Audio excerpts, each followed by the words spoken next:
Is that good for you? That was an accurate vacuum noise. Happy anniversary. We're recording. Okay. All right. I wrote us a poem today to share with our viewers. If you weren't sure what that was Frank giving somebody a smooch. He never perfected his robot technique. So TGNA. T is for terrific. G is for guys and gals. N is for never hesitating. A is for awfully good stuff. You're a terrorist. Why do you support terror? I'm a domestic. You take your Al Qaeda mantras out of my studio, sir. Was there a show about that guy, Al Qaeda? He had a big haired wife. Oh my God, Dynafire. Oh no, that was Al Bundy. Oh my God. Oh my God. Love. And all right, we're going to get started. Welcome to another iteration, another entry to the saga that is Two Guns, No Ammunition. I'm Billy, Two Guns, we're No Ammunition. I'm going to get us started with some introductions. We do have a special guest today, so our eagle-eared listeners will hear that one. Eagles hear as well as but they see. no one else will hear it. No, nobody else. I'm Big Billy. Let's see. I'm wearing different sweatpants today. Usually, I'm sorry, go ahead. Oh, well. We don't need to hear more about that. Please clarify your sweatpants choice. Well, it all started. Fuck you and your sweatpants. When I was a boy. And I'm Chris, and Billy's extra spicy today, huh? I'm Genevieve, and it is confirmed I can break a plastic bottle on my head. I'm Lisa, and I cannot do that. Wow. Okay, that was a good one. You are the tortured planar being, so let's just... She doesn't need to do anything else. She's fine. There's Frank. Yep. Frank, everyone. Yep. I'm Sean. I like to drink a lot and play a lot of video games, especially console games. That's why you're here. I don't play PC that often, but I can bring a lot of console talk to the conversation, hopefully. Very good. I'm Jake, and I'll show you the way. Oh my God. You know the way. Unbelievable. I know the way. I'll show you. Dude, that meme is like... Dead. You're a fucking necromancer over here. All right, before we get into... We plan topics now, in case you guys don't know that. Before we get into that, I want to pick Sean's brain a little bit. As a console player, what's the most recent console you have? Are you all the way up to the Xbone? I have Xbox One X, PlayStation 4 Pro, and Nintendo Switch. Wow, those are all pretty serious. Full suite. Are you getting stoked for the new Super Smash Brothers universe or whatever? So, one of my favorite games ever. I play that game especially very competitively. I'm not one of those like melee freaks that, they do the wave dashing and all that. I just like to play competitive any of the new Smash games. I would like to say that I'm good at Smash Bros. And I enjoy the series, but I'm only good at the original. Once you got up to charging stuff, and did you play the original? And if you did, I played all of them. How'd you stick with it through there were some serious changes that they applied afterwards. There was a big jump, especially from the original to Melee, and I feel like that was a big jump, and I feel like ever since Melee, they've kind of just been tweaking the gameplay to kind of adapt to current times and add more characters, obviously. I think it's always been good from the start. Do you did you have a Wii U? Was there a Smash Bros. Entry for the Wii U? Yeah, the Super Smash Brothers 4. It's just called Super Smash Brothers, and then they had the Super Smash Brothers for 3DS. What did you think of the Wii U? Did you get that system? Just for Smash. Okay. Pretty much. I think that pretty much sums up that system. That console. It was kind of like the Wii 1.5, right? It was just like, it wasn't quite big enough. Like, they could have just gone right to the Switch. Just in comparison, I think the Wii U was out for maybe 4 years. The Switch has been out for almost 2 years now, and it's already doubled the sales of the Wii U. So which console gets the most of your time right now? Definitely Xbox One, just because I'm an online Xbox player. I don't like playing online PlayStation. Why's that? I've always liked Xbox's online service a lot more. Really? They did it first and they charged first for it, and I feel like the 360 and that whole online interface absolutely destroyed PlayStation's model, even though PlayStation's was free. It's interesting because So I feel like, they've had years of people paying for it, and they've been able to put a lot more time and money into it than I think PlayStation service, even though PlayStation's is up to par now. it's interesting because we have sort of supposed that it would come down to what they could offer as sort of an entertainment hub, because the hardware, I mean, everybody's getting there's so much parity moving forward, but I don't think any of us really ran into that situation. This is the first I've heard of it. Legitimately, the services they offer have been the deciding factor. So can you expand on that at all? I mean, not only just how well I think the online, I think it works a lot better for Xbox. I find a lot more lag and other issues with PlayStation Network constantly being down. You can see articles about the network being down for 24 hours sometimes. Really? Reliability is that different? Yeah, and I just think Xbox now, they're kind of playing a game they're moving forward. They're obviously getting killed sales-wise against PlayStation, but they're making all the moves for the next console. Like Xbox Game Pass has so many games on it, and they covered a little bit of that during the Xbox conference yesterday. They're adding like 16 new titles coming up, I think I read, the Xbox Game Pass. Now, did you have your Xbox service go down at all? Because Chris, I think you sent something in the group chat about that. Oh, yeah. What happened there, bud? I think it was like Tuesday. I'm playing Red Dead Redemption, and then all of a sudden the game just like starts like glitching out and crashes. And I thought like, oh, okay, yeah, I heard that was pretty normal. And then all of a sudden I go to relaunch the game, and then it's like, oh, something's wrong on our end. Can't open the game. I'm like, oh, so I, try it again. Same thing. Reboot, go through the whole thing, and then all of a sudden, I go to the, I guess like the help service. I forgot what it's called. So I go over, and then there's a notification in there saying that there's something going on with Xbox Live, and all downloads that you've gotten from the Xbox store, like none of them are working and none of my games worked. Did you see that? Yeah, so I was actually online, and I was playing Blackout Call of Duty, and Were you getting blacked out and playing something else, or were you playing Call of Duty? playing Call of Duty, and Frank actually was the one who had the issue. Because he was actually blacked out. It's a common issue. Oh, he doesn't have a microphone. Maybe he was drunk and just forgot how the interface of the game works. This is a He perfect forgot how time to to shit on navigate to him. the blackout menu. Yeah. No, yeah, it did screw me. I got on after I got home from work pretty late, I think, and the gym, and I was like, oh, I can't wait to play some video games, and then literally none of my games would work. It was very But disappointing. it wasn't just him. It was another friend that we had in our party couldn't join us as well. Yeah. That's weird. Do they ever give an explanation? Because they say, and companies do this a lot. They're like, "We'll keep you up to date with updates." Did you guys ever see anything about it, or it just came back on? And No, they just sent you a message saying it's working now. All right. Well, That was about it. how long do you think the downtime was? A couple hours. That's like, a- right in like anybody who works a 9-to-5 job, right in their primetime gaming slot. I'll tell you so. this much: working in a company that pushes software to, they're called production environments, where your customers can see it. Production downtime is a huge deal, even like a couple minutes. So hours is like somebody was freaking out over. Oh it. yeah. But it's good to hear they got it back up. I mean, within a day. We've seen some really weird behavior, I would say, over the last year and a half, with services going down. I don't know if they've been DDoSs. I think sometimes whole internet providers have had problems on the East Coast. Like our office has gone down, YouTube will be down, and like all these different Google services. It's like there was one time when, let me think, whoever hosted websites, so you can pay a company to put your website and all its data on their servers at their company, right? So you're like, all right, I build tgna.com. I want you to host it. When computers are looking for our server, they go to your servers. Well, that company had internet problems and it went down.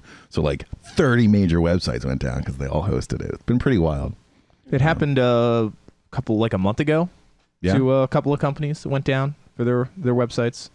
Not good. I always wonder if we're just like so big now that when a little bit goes down, it affects a lot of people, or if it's those Al-Qaedans working in China for Putin's army of caravanners. It's It's definitely that. Yeah, I thought so. Even one of my softwares at work, our pharmacy software, even went down 2 times in 1 week. They had to reboot the servers twice. So even our register, because it was all connected to the same program. Stop it, Russia. It was awful. Jerks. For like 2 hours, it would keep crashing every 5 minutes. That's the Russian plan. Yep. Stop us from getting our boner pills. Yep. I stockpile, so yeah, I'm good. All right, very good. So I guess we'll keep keep rocking and rolling. We do have another modern topic before we get into our Microsoft something review that Sean and Frank I think were watching while they were staring into each other's eyes. So hyped to talk about He something. watched it in Frank Frank's does- eyes because Yeah, he yeah. projects video. Frank does double as a screen. Yes. Yeah. That's true. All right. Here I am on the GameSpot, which I think is some sort of You sound like an old magazine. man trying to relate Right, to right. kids right now. You should see the way I'm So operating hard. my phone. I'm holding my phone with one hand and using my other hand's finger. Typical old man move. Diablo Immortal controversy. Blizzard's new president responds, quote, "We've seen some interesting reaction to the announcement." Interesting. End quote. The soft relief of meaningless nothing. That literally meant nothing. Yeah. Okay, here we go. I'm going to look for his first quote, film to video. I'm just glad he's interested in the feedback. Dude!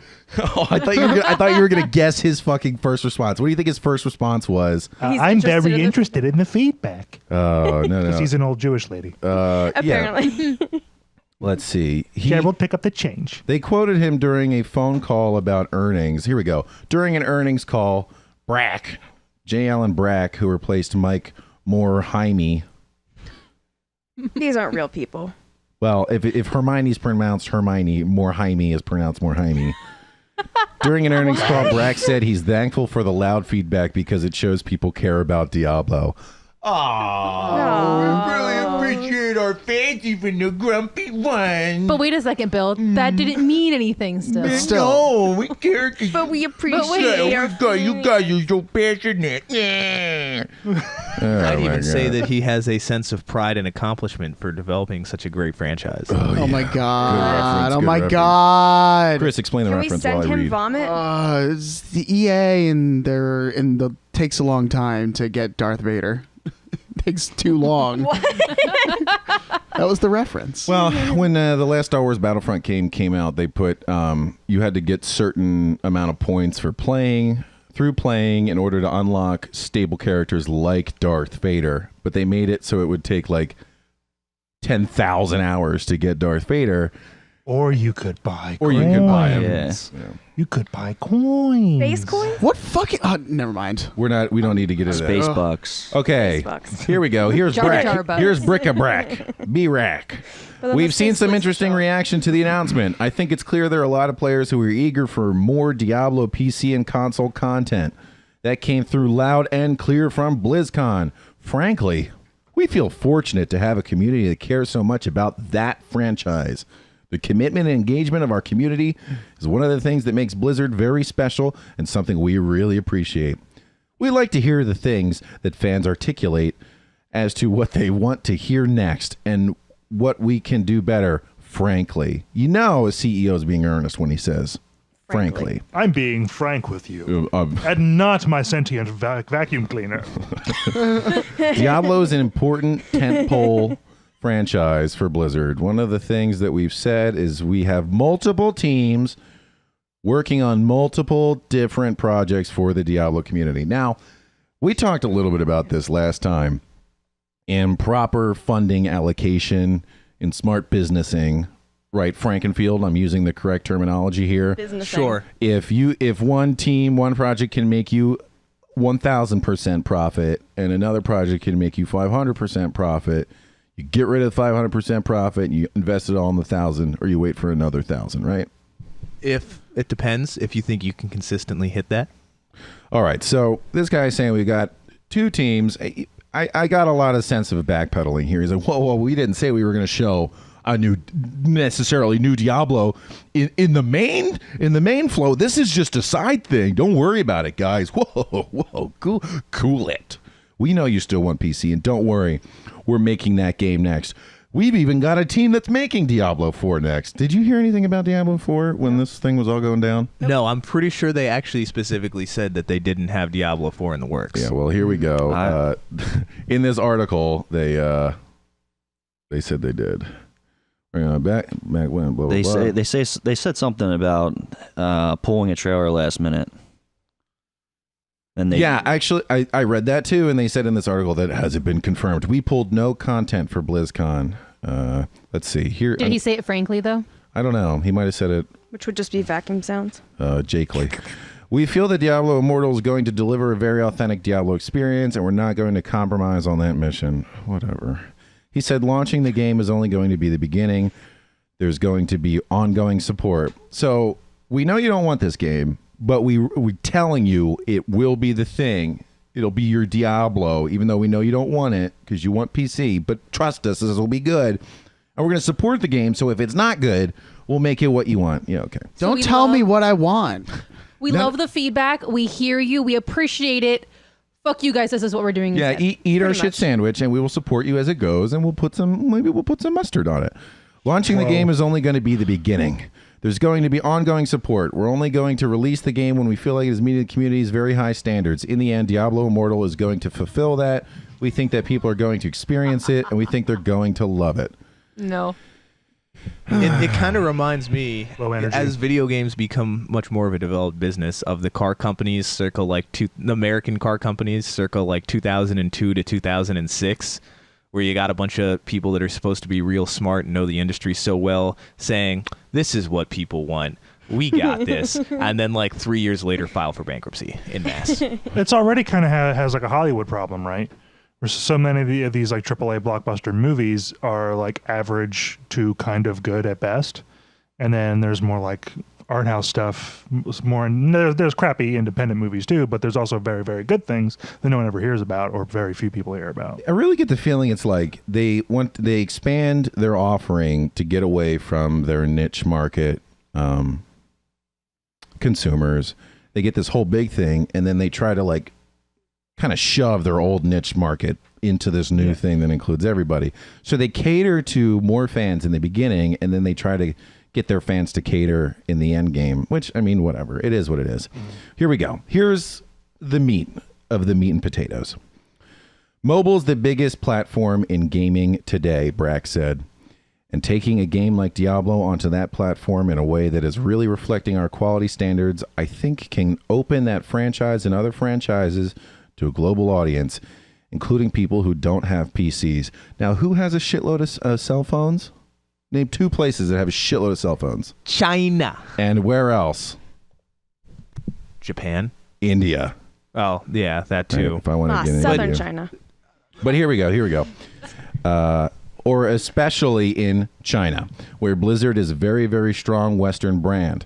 Regarding the timing, that's something that we'll talk about as we go forward. It's very important that we release the game and that it's excellent experience when it's released. So we talked last time, I think Frank mentioned, wait, maybe I just read this on the internet. There's been a number of different things in Western movies that sort of tip the hat to China to engage Chinese audiences. Consider, for example, how Batman chases a man to Hong Kong. Why? Because Chinese people like Hong Kong. There you go, right? Now, wasn't there in some recent superhero movie, wasn't there specifically a scene? No, there was. There was a whole movie. I don't know what the movie was, but I know there was a scene and there was some negotiating with some Chinese businessman or something like that, or some Chinese thing was involved only for the sole purpose to please the Chinese audience. Well, there was Skyscraper. Wasn't that movie set in China, or am I thinking of...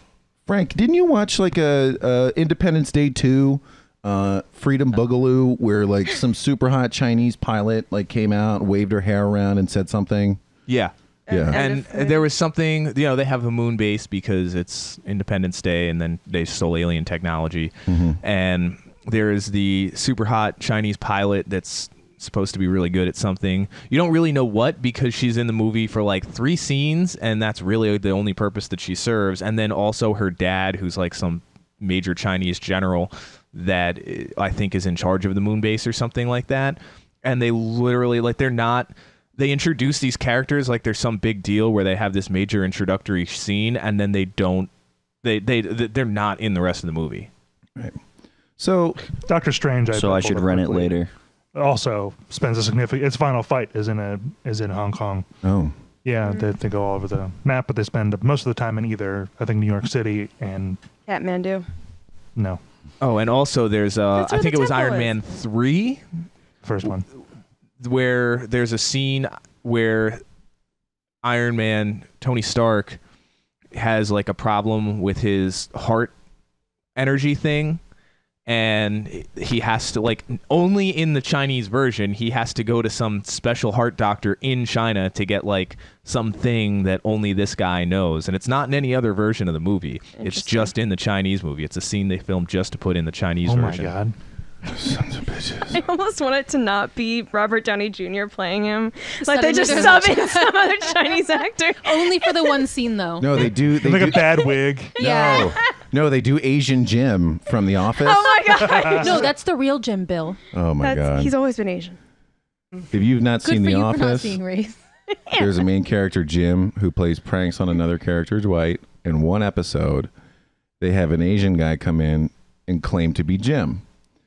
And Dwight is like, "That's not you, Jim." And the Asian fella's like, "It is. It's me." And he even kisses Jim's wife at work. And he's like, "But you're Asian." And Jim goes, "I've always been Asian." And Dwight turns to look at the photos of Jim and his like Jim and his family on the desk, and they changed it out for Asian Jim as well. Perfectly done. That's sort of what I was hoping for in that Robert Downey Iron Man thing. So basically, what I got from this, and you know what, either I dream hallucinated or whatever, but I'm pretty sure they mentioned specifically in that article, which I should have read again before getting here, but I was driving, so sorry, that they definitely are working on 4. 4 definitely exists, which you would think that they would hit a For little It bit. might have Diablo just been birthed as Yeah. a thing. Yeah, maybe that In one response. guy that they were like, that one intern, they're like, yeah, make some They've concept got art. one guy working on Yeah, it. they had an intern like, all right, we're not paying you because that's legal in America. So just just draw whatever. He's drawing fucking Rule 34 porno of like some horrible space demon, and then they're like, now you have a budget, let's go. All right, Diablo floor. Yeah, so 4. this is Diablo 4. It's effective title. That's Diablo, where it belongs. Diablo 4. That's so I'm cave. secretly the intern that's doing all this. Diablo 4, StarCraft 3. So Part 3. okay. Retribution. I mean, reading that, he's like, yeah, we hear you, but we're gonna do what we're gonna do anyway, right? Don't worry, play this game. It's gonna be Diablo quality. I mean, basically, what else could this guy say about this stuff? This is what you got. It's gonna be good. Trust us. But whatever. They found a Diablo clone. They made it official Diablo. Probably Chinese made Diablo clone, right? Wasn't it? It is, yeah. It's a Chinese game. Was it called like Endless War or something like that? I had it last week because I'd been reading about it, and yeah, it's it's exactly what you would expect out of a mobile game. It's free to download, and then you can kind of you can make progress in it without paying anything for the first, I don't know, 8 to 10 hours. And then you kind of hit a wall in terms of progression of actually playing the game. And if you want to advance beyond that point, it's very, very hard and very much of a grind to do so without paying. So, I mean, you've already got a Chinese company there. You got some good Western IP they'll slap on top. It'll serve as a medium to sell product. This is just basically your cartoons that were made to sell action figures in the 80s. I mean, it's the same thing. This isn't a medium to deliver a gaming experience. It's a gaming experience used to deliver microtransactions. Yeah. It is what it is. It's not great, but And I think, you know what, they never really talked about the Diablo 4 or making like a mainline game of the actual franchise. But as I read about this and as I look at it, I mean, it's unfortunate and you could be angry at the company, but it is very much obviously just a cash grab at getting suckers essentially to buy a clone of a mediocre game that they stuck Diablo stickers all over and like this is essentially taking like, I don't know, some like big name movie, right, in China, and then essentially putting instead of like an American movie with Asian Jim in it, like the reverse, like Chinese big name actor, and then stick in like American like C-list celebrity, you know, and then release that, and then just cross out the name of like Shanghai noon or something like that to New York City afternoon. Yeah. It's like, I need this. Clearly I need this ripped to be off real. and like bad production quality. Yes. And then like just passing it off is completely like, no, it's Yeah. It's gonna be definitely Nicolas high Cage? quality. Yes, What? exactly. Well, that's why I'm positing it has nothing That's to do with the everybody. gaming experience. It's just an avenue for this Chinese audience really to get official Blizzard IP delivered to them, right? So now you can get official Blizzard skins and artwork or whatever the fuck they're going to sell in their microtransactions, and Blizzard gets a piece of the action because it's, I mean, the business environment over there, if you're a foreign company, it's pretty like, you know, they'll just take your shit if they like it, but Blizzard's now got a foot in the door. So I'm throwing the whole gaming consideration out the window. This is just to sell their shit. I mean, I guess they get it. Maybe they'll use the money to make the biggest, dopest, rockinest Diablo 4 experience around. But please, if you consider what's really interesting, and I've done some reading. Frank, you probably know about this because you read about markets and those that are emerging and shit. Smartphones are fucking everywhere, and it seems like the first thing that people get in like technologically developing areas is a smartphone. Everybody in China's got a smartphone. Everybody in India is getting a smartphone if they don't already have it. And the next big thing, like they're pushing for smartphones all over Africa. I remember there was a drive to get a PC in front of like every student, every child in African nations, but I think that our incredibly capable supercomputer phones now are just going to surpass that need. I think it was through Google, like you bought water and a computer for somebody. Every computer you bought gave them a computer or something like that. You can see I researched this really recently. But if you consider, there's been some tossing around of those super billionaire god kings that we've got. They're like, oh, I'm going to give internet to everybody, right? How the fuck would launching satellites around the globe to create a free high-speed internet network benefit anybody beyond benevolence? Well, if you own a company that wants to sell things to people through their smartphones or data mine through smartphones, this is an avenue for you to make a tremendous amount of money. So was it Elon Musk that's pushing for that with his SpaceX? Yeah, I think he wants to launch a bunch of really small satellites to have high-speed internet all over the world. So it's like, oh, it'll give competition to the major players in the United States, but we're going to do it first in India. Well, of course you will, because there's 1.5 billion, 1.7 billion people in that market. Everybody's rocking a smartphone. It's a great business. It's a great business idea. And all that data, you don't even, with how you can mine data and sell that stuff to corporations now, you don't even have to sell them goods. They don't have to have the money to sell you goods, right? You just have to get the data on them and sell them to somebody who wants to know about them. You can make money off anybody now if you know where they are, know what kind of porno they're looking at. I would bet Pornhub would pay a ton of money if you could tell them exactly what type of porn somebody was into. I would pay Pornhub a lot of money if they could tell me exactly what kind of porn I'm into, because You don't know. I'm still not sure. Every once in a while, I rock across a web page and I'm like, is this it? Do I like this, or am I scandalized? I don't know. Oh my. All right. Any thoughts on this guy, on this experience, on this Blizzard Immortal? Yeah, I think that about sums it up. No. All right. We're going to move right on to Sean and Frank had a hot date, I guess, over candlelight and wine glasses, and they watched Microsoft's Teledildonics conference. Yeah. We turned all the pictures around. We got the lotion ready. The candles were lit. All the pictures of Frank and then we fired Frank. up the conference. Yeah. All right. What it was a Microsoft conference. What was it? An official thing? I totally missed it. It was. Okay. So usually every year PlayStation's done a conference. They backed out this year. They usually have it every November. So seems like Microsoft stepped in and said, we want to do it. My quick review of it was they didn't really announce much. DLC and Game Pass, games going to Game Pass, and it was more of a hype session than anything. Yeah. Well, I mean, if you got some fucking major competitor like that with a November time slot and they miss out, like, you get in there no matter what, whether or not you're prepared.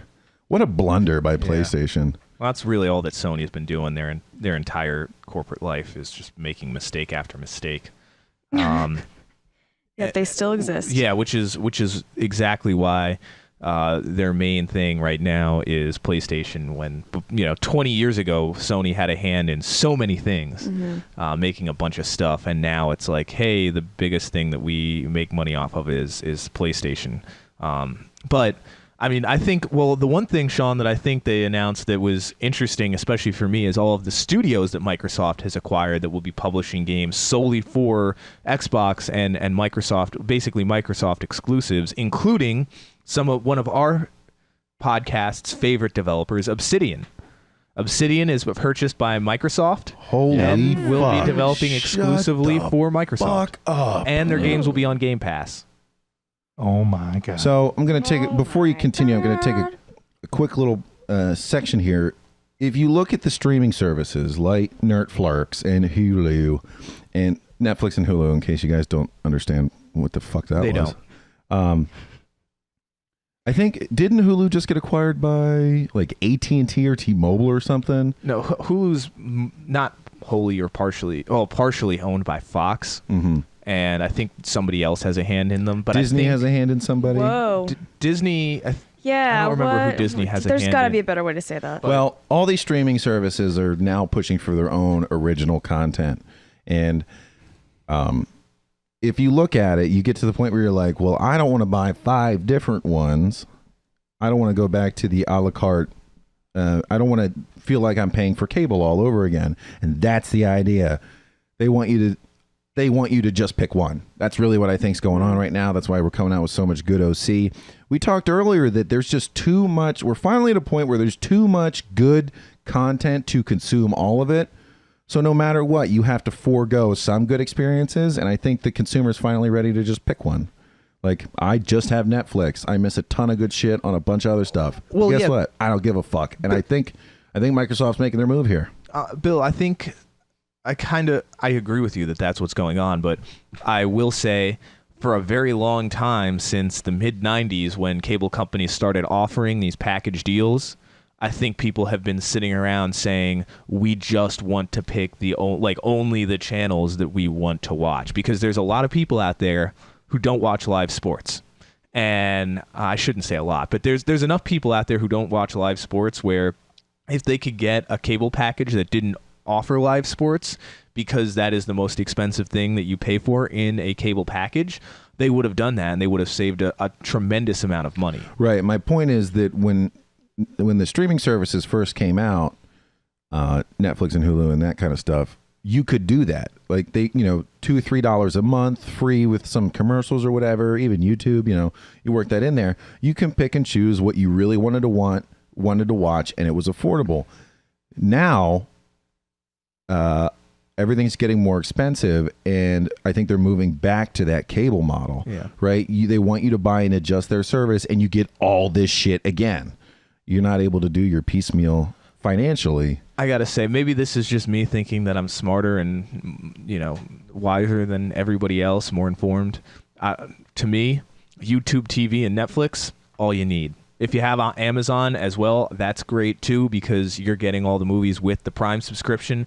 Recently, I have been unsure as to whether or not Prime in general is worth it, because Amazon seems to have their logistics so great that you're getting most packages 3 to 5 days anyway, regardless of Prime. So why spend $90 a year for an extra, like at worst, waiting an extra day or two for a package for the same cost of free shipping? I'll be real with you, their fucking 2-day shipping never works out to be 2 days anymore. It's always like 3 to 5 for me. I mean, I just had a delivery arrive today on a Sunday for an order I placed on Friday. So Yeah, I just had a problem with that too. I ordered a package and I got the email saying it was being processed and shipped, and it was like delivery day was a week from when I just ordered it. I'm like, oh, okay, maybe I picked the wrong delivery thing. Went back in, I was like, I don't think it was wrong. Changed it to free 2-day with my Prime, and it changed it. It was like, okay, the original time frame was like 2 weeks. I'm like, this is not right. And then it was like, okay, it'll be arriving now in 5 days. I'm like, I picked 2-day shipping. That is not 5. Right. Yep. It was pretty 2 disappointing. does not equal 5 is what you're saying. Well, was anything in Yeah. there not covered with Prime? No, it was something with Prime. Like, it was Prime free 2-day shipping. And when I reselected it again, it told me it was arriving in 5 days. I'm And then it generally did. pretty forgiving of this sort of thing. I want my This has never Imperial happened credits. before for me. You know, Yeah. I want to accumulate my dildo points so that I get a free teledildonic. You might have to elaborate on what that is. I think You it's can't because because he's making it up. No, Listen. I'm not. Teledildonics is a real thing. Fine, we'll do this. I will school you fools. Oh, We boy. moved away from the fuckbots weeks ago, but here we go. Teledildonics is the future of Dildos. long distance relationships. Okay, you get like a little wiener thing, little dildo thing for your one partner, Don't talk about it like that. and they go ahead and they use that on one end, and then you got a motorized vagina analog on the other end, and it moves itself relative to how she's moving or whatever, and over the internet, and you can see each other on camera, so you can bang.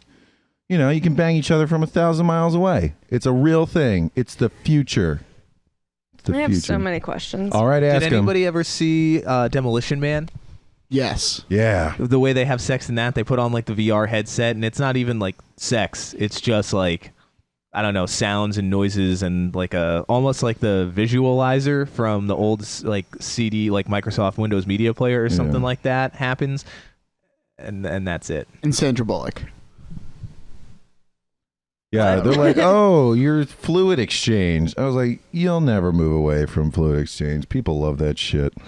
People are. Did anyone ever figure out how to do the 3 seashells? Yeah, you use them to scoop the poop out your butt. Yeah, some people are specifically into the fluid exchange. They Right. like to exchange it back and forth multiple times. So, do you guys understand teledildonics now? You see why they're the future, and you should invest your money in it. I just bought Teledildonics. 20,000 shares of that. As we become globalized under the new world order, that the globalist. Come on, give me some. I couldn't think of any funny words. When you're in a relationship with some, Did you say VD? when you're in a relationship with some Antarctican, I did not say words. when you're in a relationship with some Antarctican professor down there, scooping penguin poop, and you're like, "Hey, baby, I need your bod." You just hook up your robo thing to your computer, and you make love. Now, what if those servers go down? CUMPTR. What if those servers go down? Yeah. Oh no. Then, Like, do you then get half the cock-blocked country by will the- die from blued balls. Yeah. Lethal dosage. Good. Fuck them. Okay. I wonder what would happen if the Russians like hacked into your signal. Oh my goodness. Oh, no. Like while you're banging Shut it your down. partner. Shut the podcast off. It's over. Shut it down. Shut everything down. Okay. You give them too many ideas. Okay, Security more breach. about Microsoft conference. I'm sorry about that. I'm sorry, Sean. I'm sorry this is how you had to see us. Continue. What else did you guys learn? So I'm looking it up on my phone right now. They acquired another studio. Teledildonics. In Exile. I'm not familiar with this company, but they're well known for development role-playing games like Wasteland 2. Which was an excellent game. I think I talked Never about that. played it. It's first of all on Xbox Game Pass already. So I bought it on Steam, but it's an excellent game. A lot of people consider it like the spiritual successor to the original Fallouts. Right? So it's like an isometric kind of strategy game almost, where it's almost like a combination role playing like isometric 3D strategy shooter game, similar to like a combination of Fallout and XCOM, where like you've got different characters and you can equip them, with different weapons and all that stuff, and you're controlling all of them from like a 3D view of the map and fighting that way. It's very cool. The storyline is very interesting. It's well written. The voice acting is not great, so you got to get over that if you're gonna put time into the game. But I think I paid $4 for it, and I think it was one of our Steam sales like months ago that I picked up. But if you like the post-apocalyptic theme, and you're a fan of the original Fallouts, like 1 and 2 and Tactics, you'll be a big fan of Wasteland 2. Yeah, on top of that is Bard's Tale 4. Never played that either. Bard's Tale. I think we've talked about that before, haven't we? That's where Shakespeare goes on a rampage. It's basically Hotline Miami with Shakespeare. Yes. Yeah, it says upcoming Wasteland 3, so you'll get your. Yeah. Hopefully it has better. Hopefully with the support of Microsoft behind them, they'll get better. Well, it'll have higher production quality. Mm-hmm. Yeah, all that on top of their recent studios they've acquired, like Ninja Theory, Undead Labs, Compulsion Games, and Playground Games, or some of their other recent ones.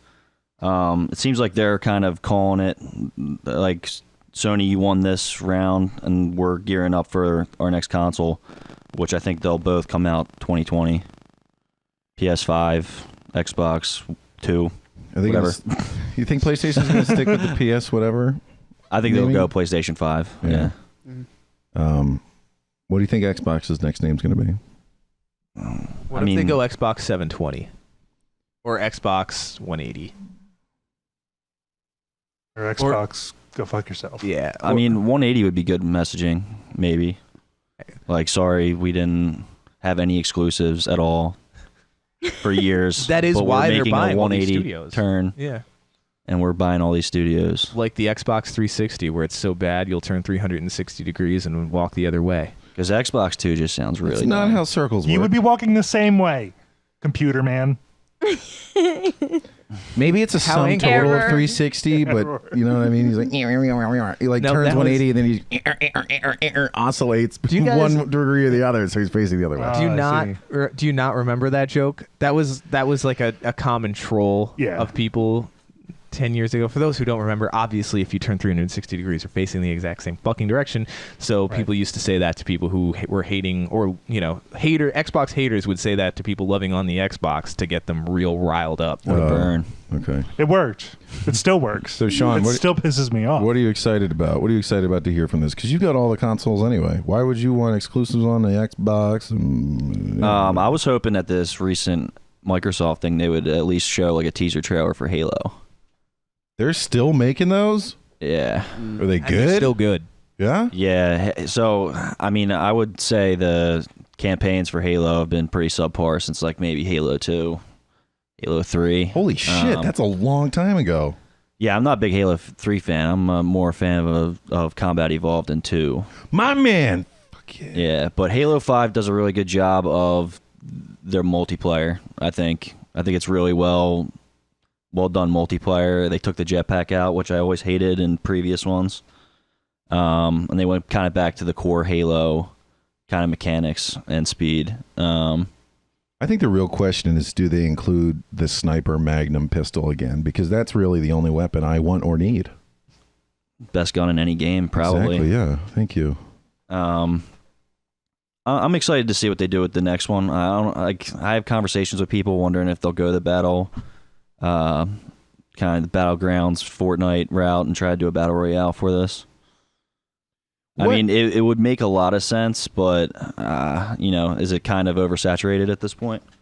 I don't know. I mean, you were just saying you were playing Black Ops 4 with Frank. Yeah, and Blackout's amazing. And the way that they did that game is the whole game isn't just Blackout. It's like 4 separate quality games, single player, multiplayer, zombie, and that thing Blackout, which is a battle royale. Boom, got it. Well, Halo under Microsoft certainly has the budget to do that. I mean, could you envision something like that going on? I think it would be very easy for them to do because I feel like the way the game works lends very well to Halo. Like you're riding around warthogs, you got three of your other friends on a team with you. You're riding around, the circle's moving to classic Halo maps just like they did in Blackout. Like Blackout's whole map is their best maps from their multiplayer from Blackout 1 or Black Ops 1, 2, 3, and 4, right? Well, 1, 2, and 3. Firing range is, I think, from the original. That's from Black Ops 1. Yep. Cargo docks is from Black Ops 2. I don't know where Asylum's Say you from. do it with Halo and you have Blood Gulch in the center, and then maybe all around it you have lockout. I think Turbine is actually from like the Modern Warfare series, right? That's from Modern Warfare 2, Yeah, if I maybe. remember. I mean, they could do something exactly like that, and then like you can have, what are the Covenant ships called? The Banshees. Banshees. Yeah. So I'm going to ask you a little bit of a thinker here. Halo's been around for so long that it definitely has. It's got a 15 to 20 year difference in its oldest fans and its youngest fans. Do you think that there is a game mode, a game that Halo could put out that would satisfy all of them? I mean, specifically, is there a direction that the next iteration could go where every fan, or at least the large majority, would be like, yeah, this is it? Or is there a drastic difference in Halo to older fans than there is to Halo to younger fans? I think that if they want, they could, but they're basically going to have to make 2 separate games, similar to what Black Ops 4 did, where you've got those like 4 major game modes. I think a lot of the older fan base wants the classic, like they want a really good campaign where they have like good characters and a good story that they can sit through and play, especially like co-op with their friends, right? Because back in the day, one of the things that was so much fun about Halo, the original Halo, was getting somebody with you playing split screen campaign and just like bossing through the campaign on co-op Legendary. So they need to be able to have that for I think the older audience to get in there. So you could play it by yourself, or you could play it with your friends co-op online. But they also need like the classic multiplayer 4-on-4 team deathmatch. But that's not as popular nowadays with the newer fan base of Halo. So they'll have to have other game modes in there in addition to that to get those people in there, maybe including Battle Royale. Yeah, it's one of those things. I think I think we are finding that there is a good way to meet your monetary aspirations as a company and still put out something that pleases your fan base. Black Ops 4, I would point to as a great example. They just did. It seems that they've done a lot of things right. Do you have any new complaints or anything about them? So I don't, but one of the major complaints right now, and I think, Sean, this bothers you more than it bothers me, is like the progression system for rewards. Like what they essentially have for the battle pass, what their version of the battle pass from Fortnite.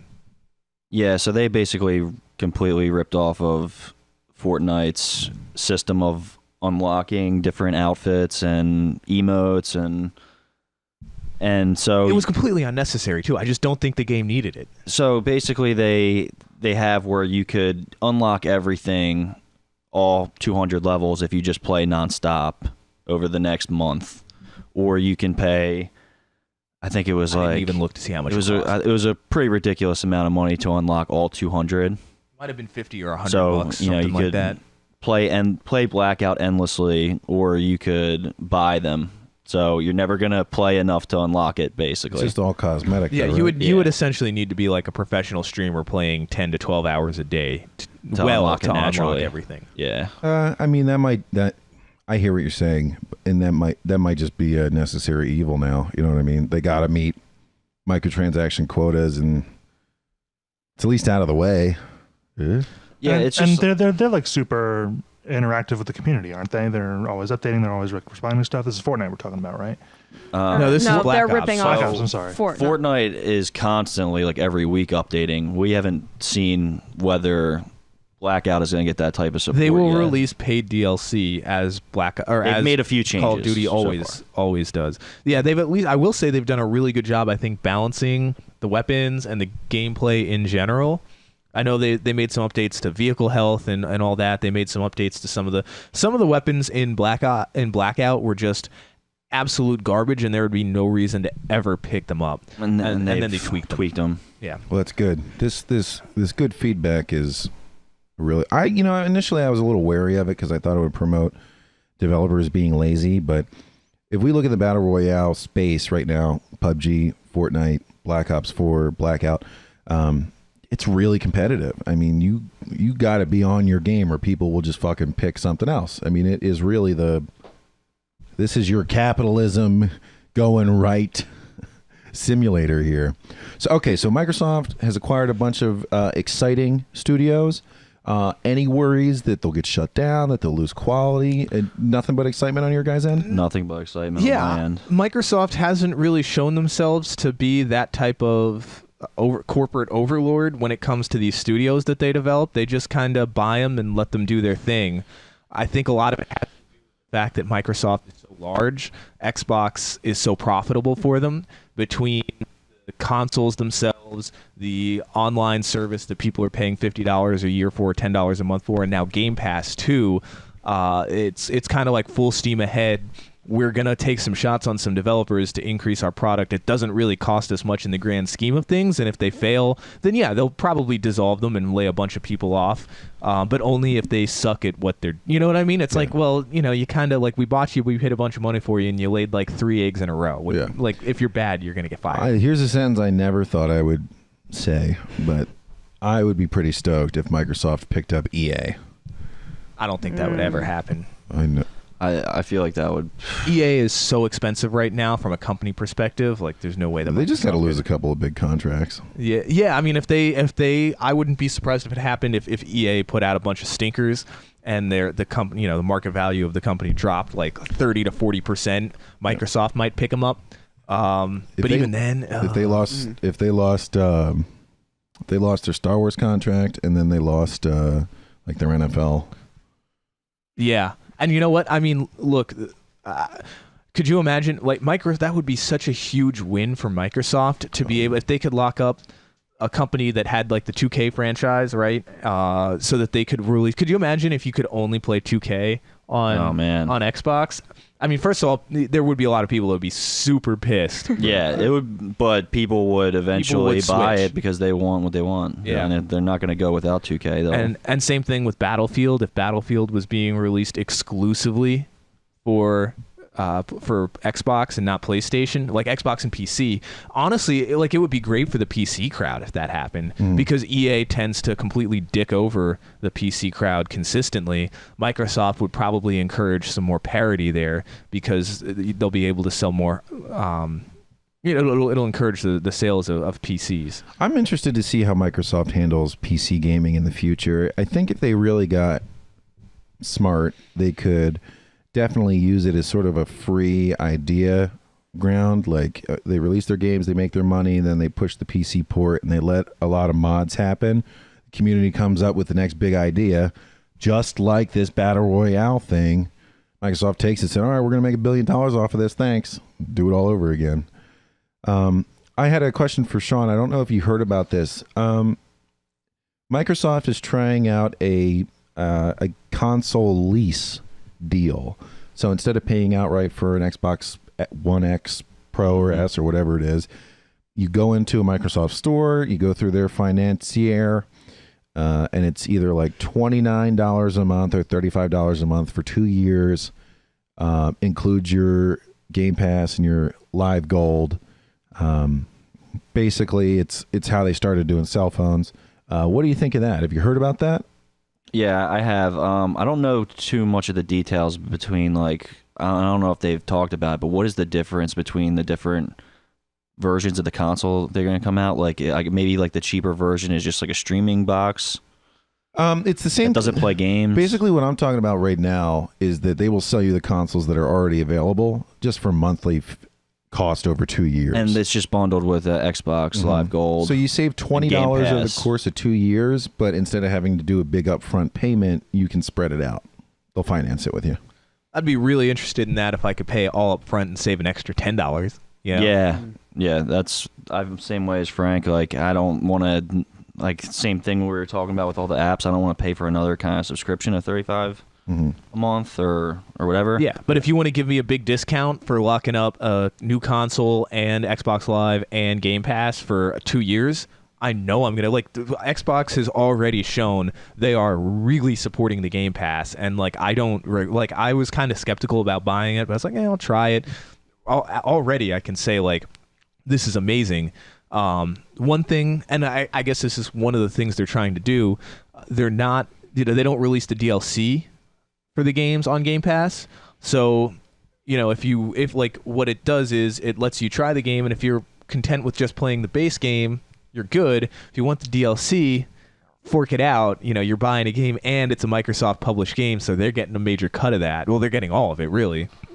So they're making money on the Game Pass, and they're making money on people playing the game, the base game, and then liking it and buying the game outright, plus some DLC. I think they're offering a lot though with that Game Pass. Yeah, it's like, a ton I feel of like if games. they had the DLC attached with those games too, then like they got to lights make out. money somewhere. Like It would be is like the they Game could Pass? do it like a like an additional monthly payment. I You was would get thinking like about games that. with full DLC, like an extra like $2 Yeah, a month. I think You'll get that all the would be DLCs with those games smart. too. Yeah. Well, if And you- by the way, it's $10 a month, Genevieve. Thank you. If you consider the amount of money that you would make off of old game titles back in the day, which is a fucking goose egg, it's pretty tremendous, even if they're making pennies just through the subscription, right? Because, back then when you sold discs, you'd make your initial sale and then everybody would just buy them secondhand.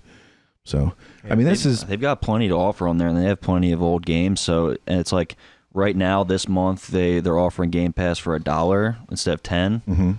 So, like if anybody wanted to right now, they could just pay $1, cancel it after a month, and they could play any of the newly offered games they have on there, or their whole catalog of, I think it's like 100+ games. And we've talked before about some of the AAA titles like Forza Fallout Horizon 4.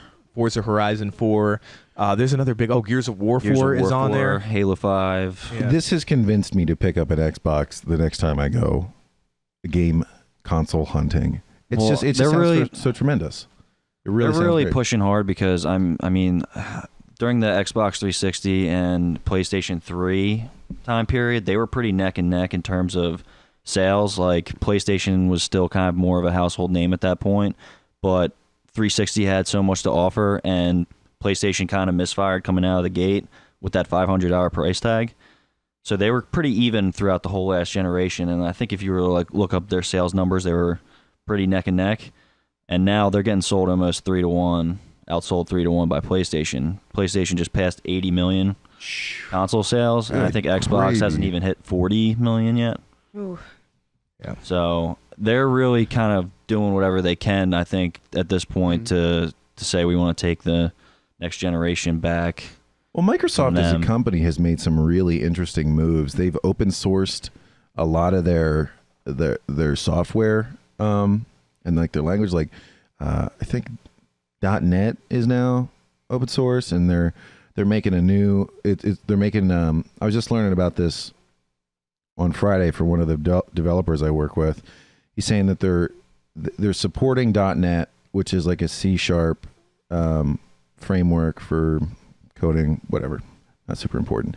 Now they're pushing .NET Core so that it can run on a bunch of different types of machines instead of just Microsoft. You can run on Linux machines and Mac and like Apple machines and shit like that, so that this Microsoft language can be everywhere, right? So think about Java. The idea is that Java can run on any machine because it's got an environment that works with your hardware, so you can run any Java program on this Java environment, like on your phone or whatever. That's why they say they have 3 billion devices. Well, that's what Microsoft's trying to get to, right? And Microsoft, locked things down. They got antitrusted, right? Or They were forced to make a $150 million investment in Apple in like 1997, 98 time frame, right before Apple took off. And Apple was not doing well. That was at the return of Steve Jobs. So they were like borderline bankruptcy.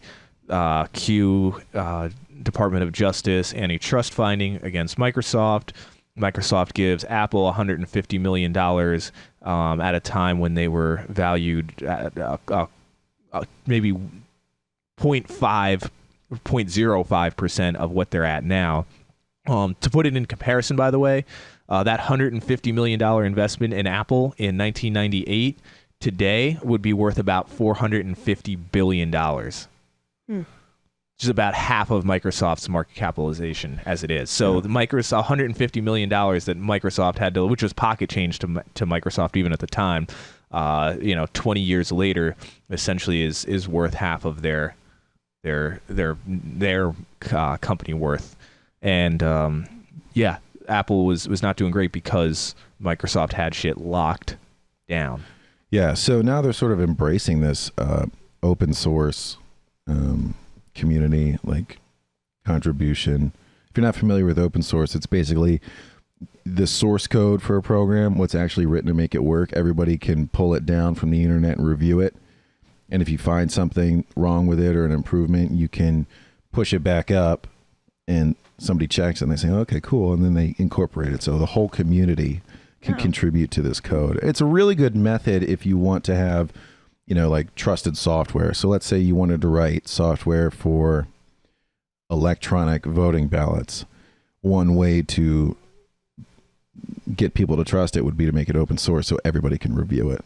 And if somebody finds a bug, everybody can fix it. But Microsoft, who used to be real cutthroat about that stuff, is now open source and pushing. So it doesn't surprise me. All these moves that they're making. This is a very different company than I knew back in the day. It's interesting to see everybody loving Bill Gates when he was an absolute killer back in the day. Do you guys have any closing thoughts on this conference? Anybody? Bill, I have one thing that you'll be super excited about. What's that? You're getting your pirate game.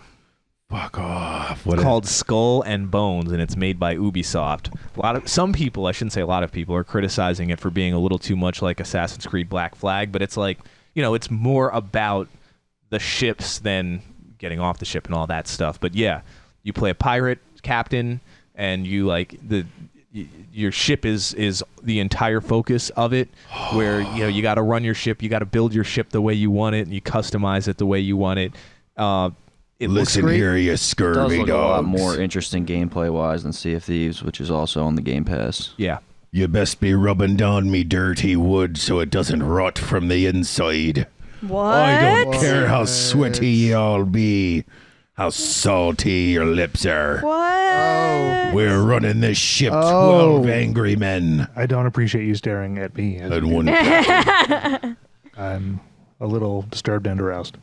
All right. So That's the goal. That's the big news for you. I think it's a game that you would be very interested in.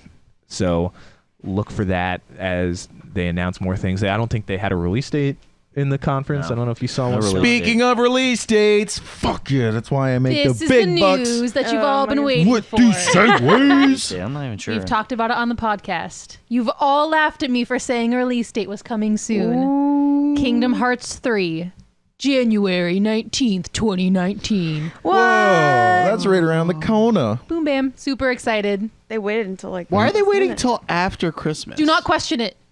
We are Yeah. getting the Resident game. Evil 2 remake is in like the same week time period, and that's what I'm looking forward to. No one cares about the that. most. Everyone cares about Kingdom And Hearts. Kingdom Hearts looks great. Mostly Kingdom Hearts. Mostly Kingdom Hearts. That's what we want. January 25th. 25th. whenever- Maybe 25th. Maybe 19th. Maybe that was an Asian release date. Oh my goodness. Every time I hear about Kingdom Hearts, I think about this tweet I read from a lady, a young woman. She says, the best dick I ever got was off of some guy, some nerd guy, who gave me that work after beating Kingdom Hearts. What? So yeah, you can say I'm excited for the new game. All right, it appears it's January 25th. There you go. Get ready, all 2019. those ladies and gentlemen and Everything in between. everything in between, dating nerdos. Get ready for that good work. After January they finish the 25th. game. Yep. Good work. Good form. Good work. I do declare. All right. Liesler, are you going to have a release party? Yeah. You going to get fuck it? That's not true. All right. I'm gonna have party one. Myself. Gonna have a party. Okay. Frank, you're not fucking invited, apparently. All right, I'm going to end this now. We're killing it. We're going to take a quick break. We'll catch you with our game discussion on the flip side.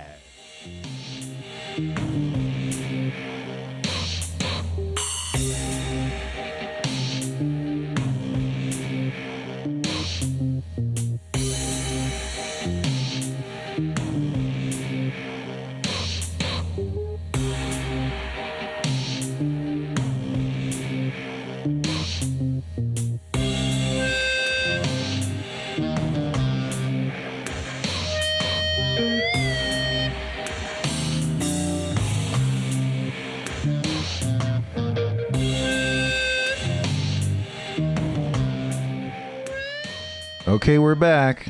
Frank is unfolding a knife, I suppose, for a punchline. I was going to do a game review, but on Railway Empire, but I think I'll save that for next week because there seems to be a lot of hype in this room about Red Dead Redemption 2. Chris, since you are unarmed, why don't you get us started? What do you think of this game? What do you think of Red Dead Redemption 2? It's game of the year. So far, I agree. Yeah. So far, I would have to say God of War right now, but I think Red Dead is definitely an amazing game so far. Yeah. You guys were talking a whole bunch about Red Dead Redemption when I was in the bathroom seeing a man about a horse. So why don't you just? What were you guys? Well, let's start. Well, the good segue. We'll talk about the horses. So you get horse. It's I thought the horse mechanics were very similar to the original one. A lot of people were complaining that it was really hard to shoot while you were on the horse. I didn't think it was too bad. As if it's easy to shoot a gun while on a horse. Right, but I don't know. I'm actually doing much better with that in this game than I did in the first one. The first one I was atrocious. Like I would have to get off the horse if I was fighting. I was real bad. But this one I'm not struggling as much at all. So I think for me there was an improvement in that. I don't know how you guys feel about like just riding the horse in general and fighting on a horse. I think the horses are extraordinarily well done. We can ask our horse expert who's actually ridden horses before. They look really good. I haven't actually played it yet, so I don't know how the handling feels, but it looks like it handles really well, and it definitely looks very realistic. Very pleased with it. Yeah, I agree. I think the horses are really well done. I think the game does a real good job of some people would consider it annoying, but I kind of like having to take care of the horse and feed it, brush it, build a relationship with it in order for it to stick close with you and follow you. Is there like a hardcore mode? There's a lot of survival in the game. You really have to pay attention to that kind of shit. Lisa is all about brushing the horse. It's her favorite part. When you brush the horse, dust will come up all, float off of it. And the reason you do that is because there's this health core system where that's pretty much going to dictate how quickly you recuperate any lost health or anything like that. So you have to keep that up. So it'll tell you that the horse is dirty. So you got to brush your horse and clean him off. Or you could walk through water. Or if it's raining, you don't have to worry about it. But then you have to keep your horse clean. You have to keep it fed. Do you have to keep yourself clean and fed? Yes. Yeah. Yeah. So same effect on you. So if you're extremely dirty and you haven't showered in a long time, people will comment on your hygiene. And we'll be like, you smell like shit. Actual effects. I don't want to talk to you. You're disgusting. Okay. So, and I think the horse just kind of reacts in a different way. If you don't feed it, if you don't clean it, it probably, maybe knocks you off of the horse. It does. It will get mad at you. And I'm pretty sure when in doing the cleaning and everything, it also helps increase your horse bond. So I think when the whole thing with the bond is if because your horse will get startled when there's a predator animal around, and I think that the higher your bond, the less startled it gets around these vicious animals. Okay. Because you'll get thrown from your horse if it gets scared. I think it may also increase the horse's stamina so it can run longer. Maybe. Yeah, something like that too. Do the horses die? Do they take damage? Yes. Oh yeah. Do you ever have to retrain, get a new horse? I think my horse hasn't died yet, but from what I've heard, I believe your horse actually dies. I think you can actually skin your own horse after it's dead. Sweet. Yeah. And then you have to go to a ranch and then buy a new horse. Yeah. And They have then, horse Or steal, or try to tame a wild one. Ooh. Yeah, you can revive your horse though if you get to it Yes. fast enough. You give it a really? little horse medicine. Is it possible to go through the whole game and not shower or brush your horse at all? yeah. Does it I think affect so. your I would progression, imagine. or can you just be stanky and? Yeah, you I can be a think dirty you can boy. Just be dirty. Okay. I think also, Bill, in addition to the hygiene aspect, there is a clothing aspect. Mm-hmm. If you are in the mountains, you need a heavy winter coat, or you will get cold, and that'll not be good for you. Same thing if you go down to the bayou, in the area that's supposed to be like Nolans. You need to take your coat off, and it'll say, you are hot. You have a coat on. Take it off, dumbass. This is an interesting turn because this sort of This seems constant like personal hygiene simulator. Okay. First of all, have you guys taken a bath at the hotel? No, not yet. It's hilarious. Oh shit. Why? It's hilarious. Nice. Should we ruin this for you? Yes, we have Yeah, to. go ahead. Yeah, You're okay. good. I've seen some So- shit in the game, so go ahead. So pretty much, you're just getting bathed in a bathtub in the back, and Dude, it's like you can pay extra for a woman to come in and assist you, and she can basically like wash your arms and wash your legs, and she basically goes underwater in between your legs and Nice. is doing stuff down there. And also, like, if you decline the help, right? It's like you actually have to wash yourself. So it's like press X to wash your arms, press Y to wash your legs, It's like a mini game. and it's like the animations are actually there. Like you're just sitting there in the bathtub. You press X, and he grabs the brush and he starts brushing his arms off. It's like, oh my god, this is ridiculous. Yeah, it's an Amazing. interesting turn towards like a more it sounds like a more hardcore gaming experience because for Fallout you actually had to add that as a mod in order to get a more quote unquote hardcore experience. Yeah, Skyrim 2 and a lot of games make it supplemental. You know, you need to do They this. just threw that right in there. Yeah, I think what the reason Rockstar did it was to just really increase that immersion aspect of like you need to think about living a life like a cowboy in 1899 to get you into the rest because they designed such a great story. They wrote such a great story and they designed such a great world for you to be in.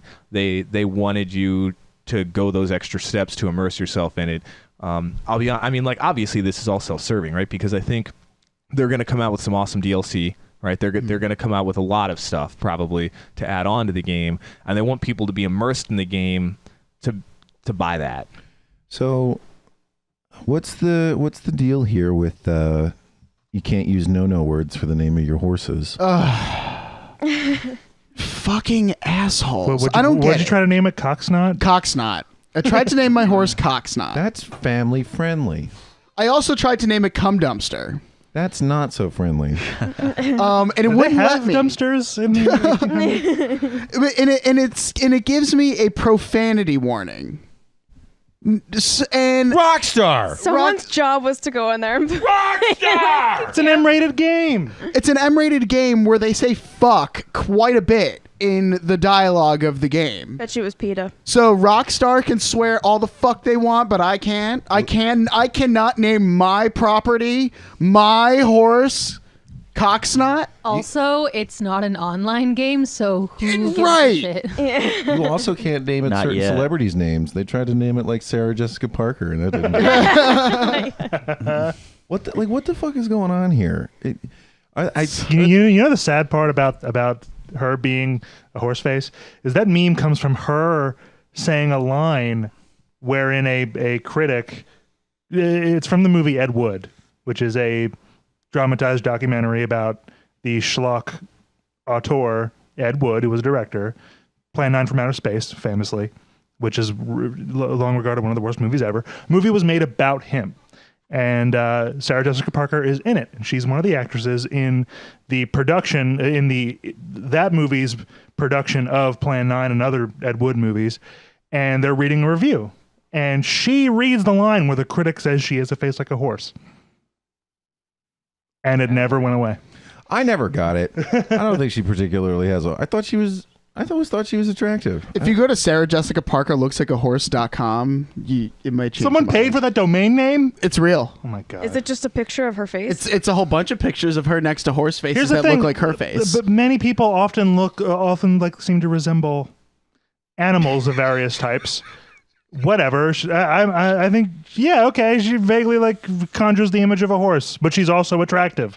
It doesn't bother me. It's a pretty funny meme. I really hope she isn't broken up about it. There was a whole subreddit, like an active subreddit for some porn star. I think she retired, but there was just like such and such, whatever her name was, is retarded. And it was just pictures of her looking dumb in porn videos. And I was like, why? Why? Asking the real question. And then you went to page 2. I gotta see what kind of videos I got, you know. But like, it's Bill's still trying to find himself. I don't know. I thought that was like, I mean, she gets literally fucked on camera, and like that was a little too mean. You know what I mean? It was too much. She, of all the horrible, dirty things that happens to her on the internet, that subreddit was too much for me. Poor girl. Just leave her, let her be. Come on. So anyway, talking about Red Dead Redemption 2. Anything else about the game other than these fucking horses and bathtubs? Oh yeah. Yeah, no, the game's it's awesome. The alternate title. Horse simulator. I've heard a lot of people complain that it's a little too realistic, but I think that it tries to be different from a lot of other games in a good way. Like one of my funny stories from playing was I was on my horse and then some guy was screaming out for help in the middle of a field. So I started riding my horse over to him and completely knocked him over with my horse. So the dude just got up and just was like, "Oh, screw you then, man. See ya." And then just ran and took off. He's like, "Screw you then, asshole." And just took off running, and I couldn't do the mission anymore or whatever he wanted me to help him with. So I guess I like missed out on some Stuff like that happened in $50. Yeah, so stuff like that did happen in Red Dead Redemption. I'm pretty sure, and you even trample even someone? in like GTA 4 and 5 with the random encounters. So it's kind of a running theme. Like, and I remember in GTA 5, if you would leave the area and come back a little while later, you could re-encounter it and it would be fine. So, but for that instance, you kind of fucked yourself. Somebody want to give me a little taste of what the campaign's like? I don't know anything about this game other than it's a guy, another cool voiced guy. I mean, the production and the acting in Red Dead Redemption was second to none. It really did feel like you were playing they through make a it even movie. better. It's too. better. Yeah. It's way better. So have you played Red Dead Redemption? I have. So the Let's not first one you spoil it. play is John Marston. This is basically a prequel to that. And I'll kind of leave it there without getting into specific story details or anything. I don't want to. It's not only a game; it might be the best Western movie ever made. I mean, it's like up there with Yeah. like the Whoa. original. Well, the original and I thought the remake of True Grit was also awesome. The voice acting is great too.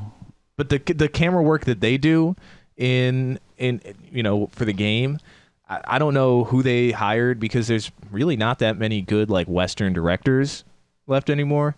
It's kind of I'm not going to say a dying It was a genre because bot. there's some still good stuff. But it's not as popular as it was 30, 40 years ago.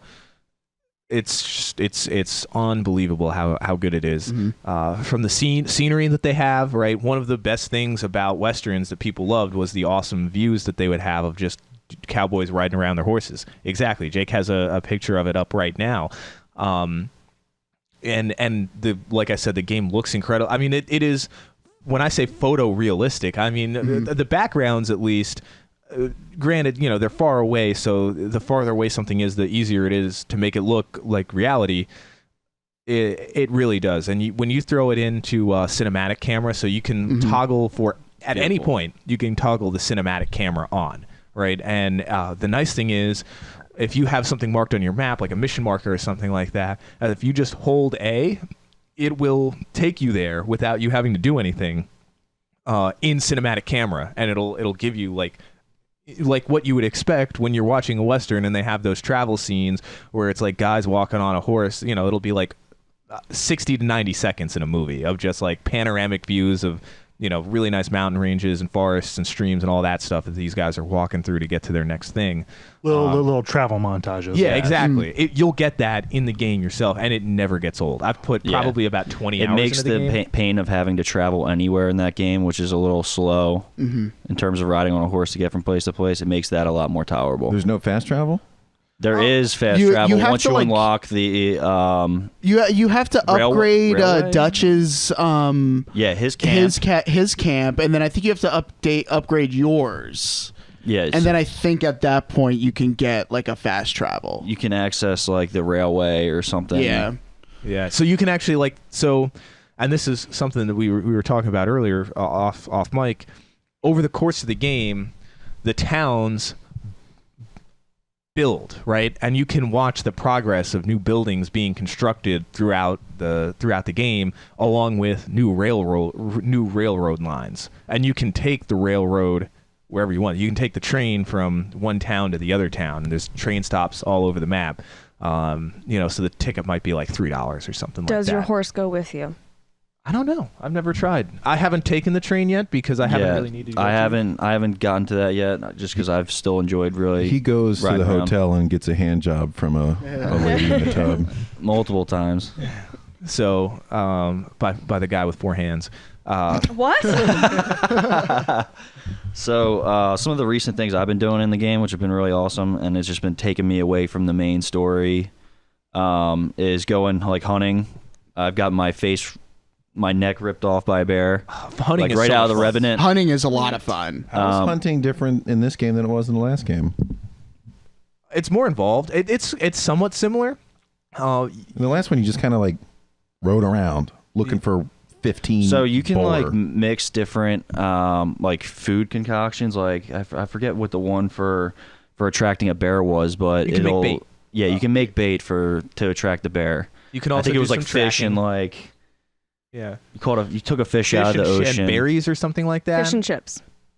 It might have been cherries or so you make some cranberries. kind of concoction to attract some of the animals. The bear was some different combination of 2 foods that you had to put together and Are cook. you able to capture and train these animals, or is it just killing? Yeah, can you get familiars? Can you roll around with Because I would like a No, bear you gotta familiar. kill cowboy bears? Yeah, I'm Yo. not sure yet. It's hunt, kill, skin, meat, and you can sell the meat and the skins. Mm-hmm. And it's good money too. Nah. I mean, if you kill a bear, you're getting. I think it's like $20. Yeah, it's up there, but the from what I understand, and I haven't done this yet. I'm actually saving up. I have a bunch of legendary pelts now that I'm saving up because I, for some reason, can't find the trapper. What is a it's very legendary easy. pelt? It's basically like if you Legendary Pokemon. if you kill a so there's like legendary animals. So there's like a legendary grizzly bear that you have to kill, or there's like a legendary elk somewhere, and they're in like various parts of the maps. The Elk of and Legend. It's really cool. You can like pull out your binoculars and you can scope in on them, and it'll tell you what their level is, whether they're a legendary animal or not. Mm-hmm. So you're like, say you look at one, you're like, all right, I'm not gonna waste my time on that, and then you keep moving on. Yeah, so the pelts are graded quality, right? So if you find a decent dir, you can take the dir down and find out, this is a bad quality pelt. Is he saying And dirts? deer, Dirt. The durs. Dur. Can you Deer. punch the deer to death? no, I know. Oh man. I don't know if it would let you get Well- close to it. well, if when you're you, making Can noise. Can you brush the dirt? I don't think I've so. never tried. If you're hunting a deer and you're using arrows to like stay quiet, because that's what they when you first like start learning how to hunt, they tell you to use the bow to stay quiet, because then like you'll scare like other animals for like for like a time period. You won't be able to hunt there for a little bit. So if you use the arrows, you don't have to worry about that. But I just want to be clear, that's not how it works in real life. well, They're fucking dumb. assholes anyway. So but like sometimes that obviously doesn't kill the deer immediately, so then it'll like you have to like find, like you have to go and chase after the body, and sometimes it's just laying there and just like That seems real. and I always like to go into first person view for this kind of shit, but you go into first person mode, and then you have to take your knife out and you shove the knife into its heart, and then you get to skin it. Oh, Yeah. okay. Also, It's a the lot of pelts degrade. So you take the pelt and all that Yes. shit, and you put it on your horse, and they will degrade over time if you don't get it to the trapper in time. Oh, interesting. I still would like to get an army of bear familiars, like a grizzly, a brown bear, a hairy gay man, and they roll into town, and Billy and the Bear Gang. And we're like, oh shit. It's the Village People 2019. Yeah, all the bears have Bear guns, and I Village just use my bare hands, beating everybody up. Give me all your bathtub ladies. Boom, boom, boom, boom, boom. It's the Village People. All right. That's pretty good. The dir are worth a solid amount of money too. Yeah. you can get. I was getting like $10 to $12 per good to like perfect pelt, which is solid money in that game. Yeah. I mean, All right. I'm going to lay out here on the line. We talked about horse riding. We talked about hunting. We haven't talked much about gameplay. or gunplay, and we haven't talked about like what you're actually doing. Can we get a little teaser to the story without any major spoilers? I mean, first 5 minutes, it has to introduce something, right? Yeah. I have not, and I think what sounds like we're all in the same. I've put about 20 hours into it. I think you guys might have put slightly more than that in. No, I'm only about I would say 15, 15, maybe. 20. Yeah. But I'm probably, I think the last game marker I had was that I was about 18% done. I think I'm 24% story.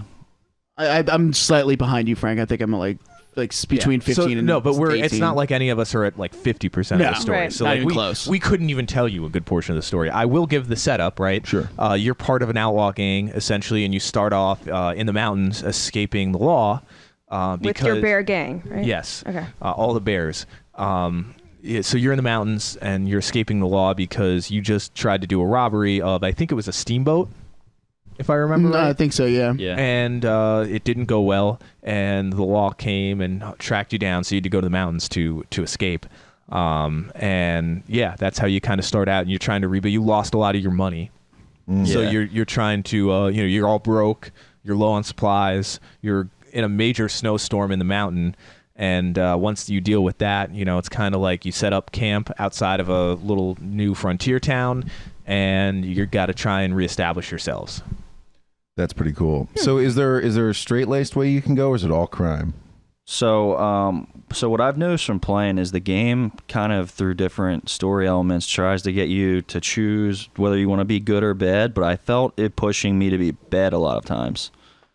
At the end of the day, you're still a cowboy killing people. So I don't look into it that much. Yeah. I'm just I've been trying to make some of the good decisions just because I want to see You're sure that later on in the game how they play out for me. Like, all right, say I help this guy, does he come back to help me with something in the future? Do I get a discount at some kind of store when I'm buying items? They say that's supposed to happen. Like if you, like there was one guy I helped him. Yeah, you know what? That does happen. I did help just today.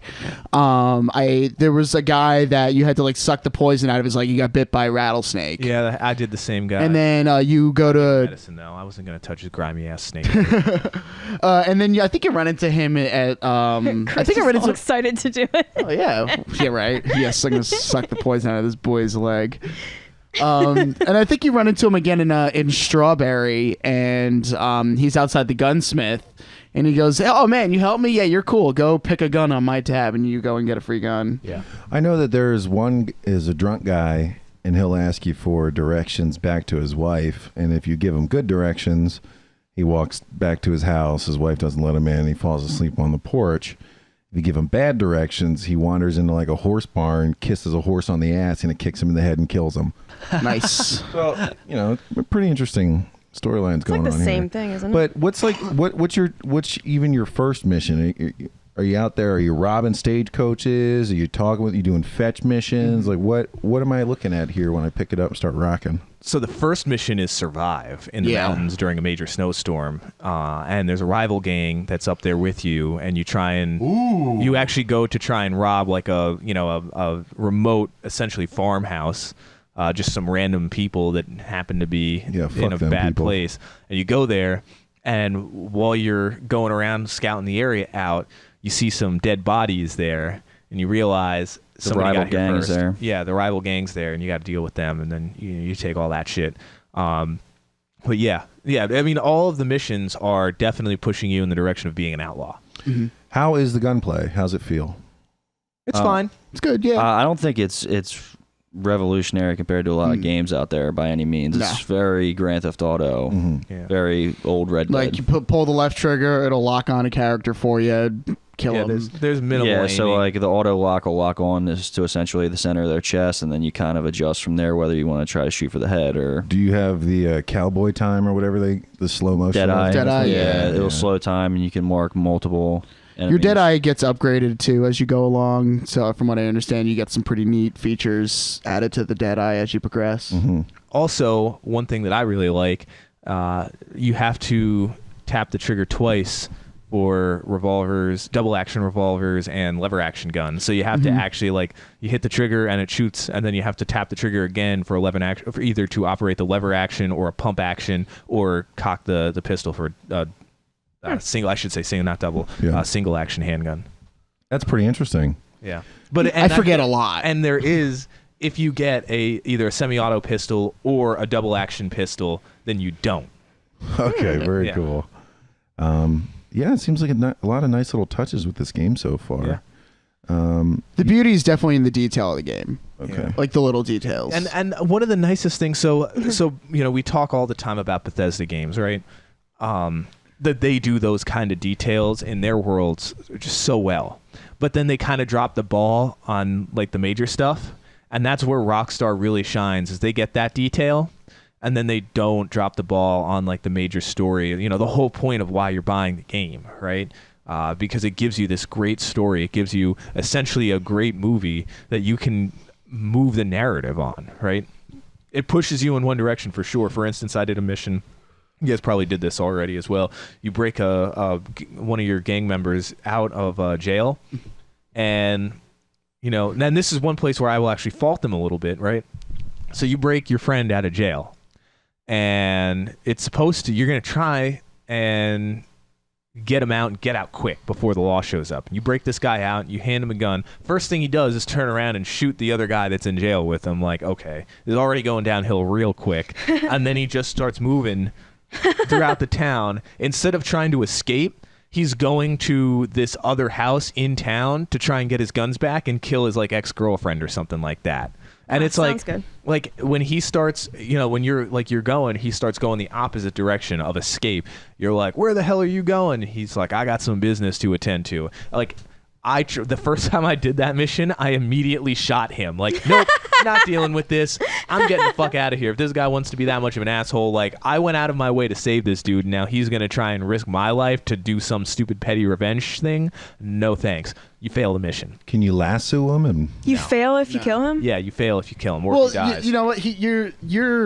You don't really get along with him anyway. Eventually, like you find out, but like it's a pain in the ass. Like I did that mission. Yeah, and to me, I think a valid thing would be, fuck, you didn't like that guy in the first place. You didn't want to bust him out of jail. You wanted to let him rot. When this guy goes to risk your life and do all that thing, I think it was a perfectly valid reason to be like, boom, shoot him in the back of the head. Oh, look, he died. I'm out of here. You can't just run away without killing him. I ain't your bitch. Be like, all right, you're free. I'm going now. Yeah. Mm-hmm. You can't do that? And then explain to the rest of your gang, like, yeah, the dude went crazy and tried to kill everybody instead of get out of jail, so I put him down.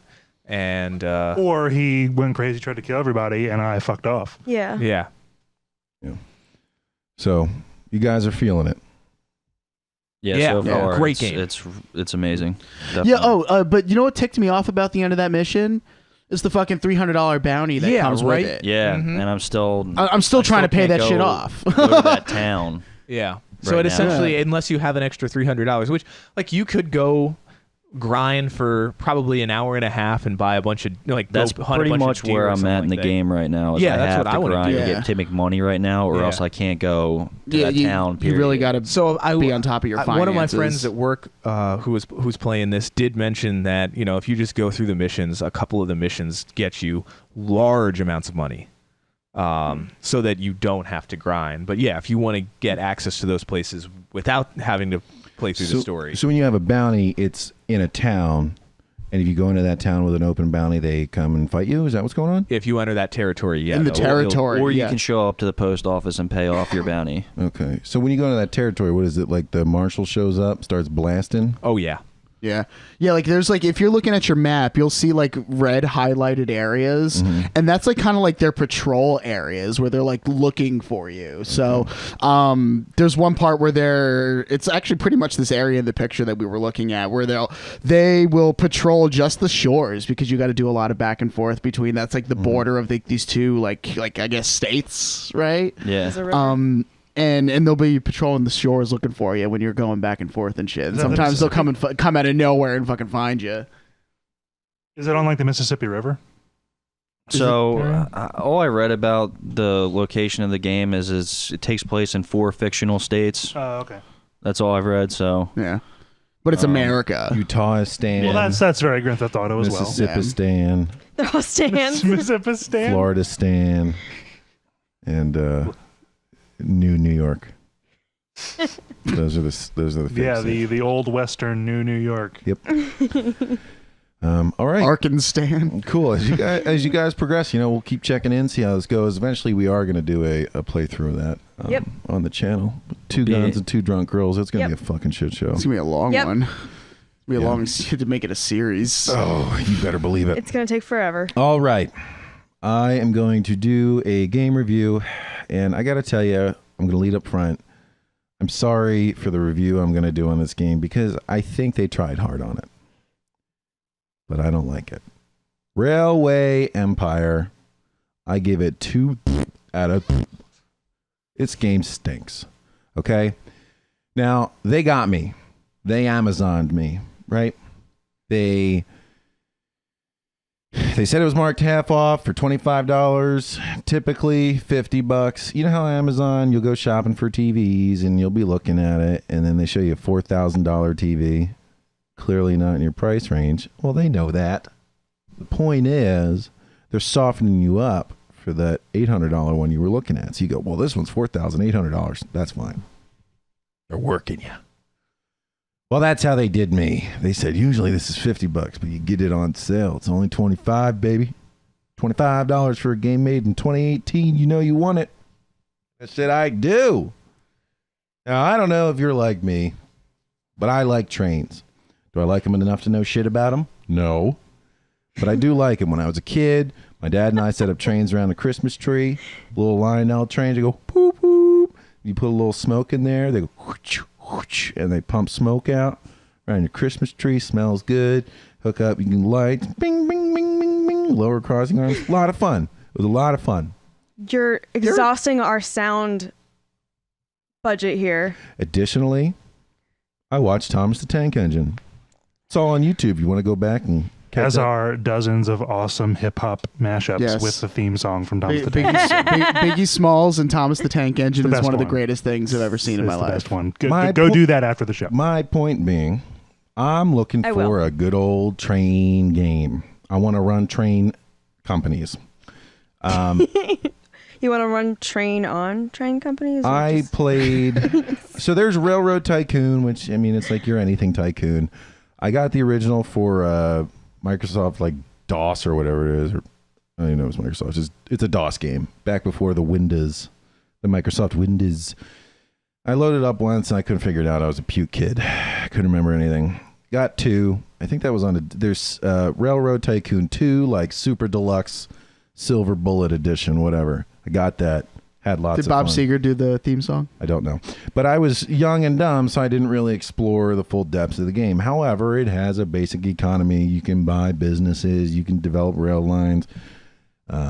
There's a Railroad Tycoon 3. Steps everything up. Trains look better. Whole thing looks better. Enjoyed it. No Railroad Tycoon 4. What did exist was Sid Meier's Railroads. Whoever the guys who made Civilizations and Pirates.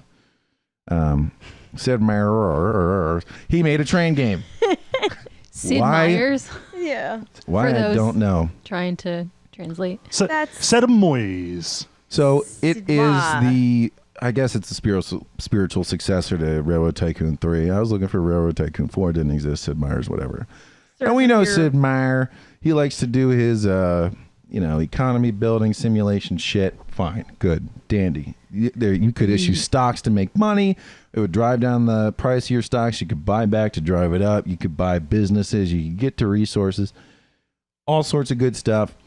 What I have found is that there's 2 major things that these damn train games go for. One, good-looking trains, because people who are train nerds know a fuckload of stuff about trains. You ever stumbled across a train discussion thread on a website? No. It is insane. They're like, well, actually, the American Gustafson 424 only had 8 steam tubes and couldn't do blah, blah, blah, blah, blah. That's why I think it's superior to the European who's-a-what's. More efficient, but it couldn't go very fast. Like, there is a major division between the American approach to locomotives and the European approach to locomotives. It's fiery. These people care. We don't. So you can do all that, or you can just fucking play the game, you connect your towns, you got to beat your scenarios. And I have found that these games stand on two things: how their trains look and the scenarios in the games. Now, every other train game I played had good scenarios, lots of them. That's how you got through the game. That's how I felt it. I didn't just do freeform, whatever. I played these damn scenarios. What would a scenario be like? There's 2 established companies in the region, but the mayor of this town has been ignored because it's too small. Build a company up, achieving this much profit by the second quarter of 1865, and build a railway connecting to the new town before the other 2 companies. Something like that.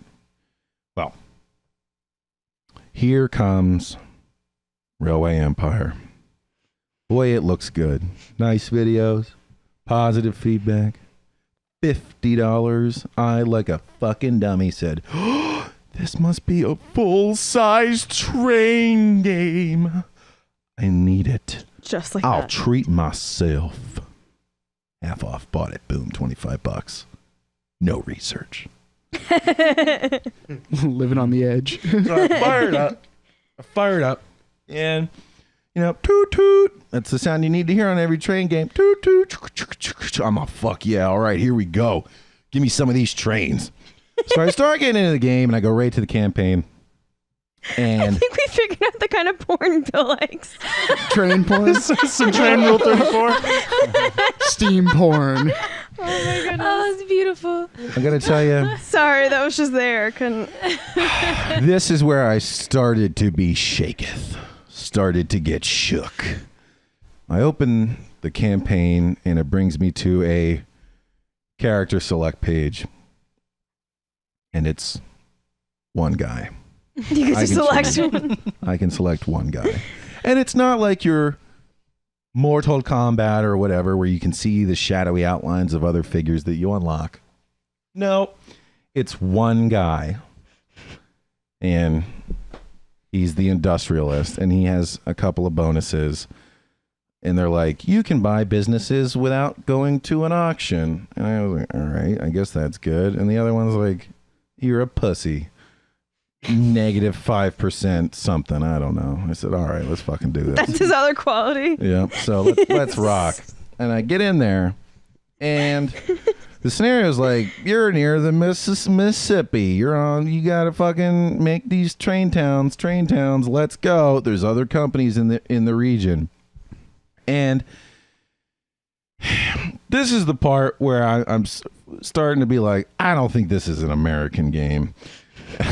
Well, first off, when it comes up, it says, to use Ansel, press this button. I'm like, okay, Ansel is not an American word.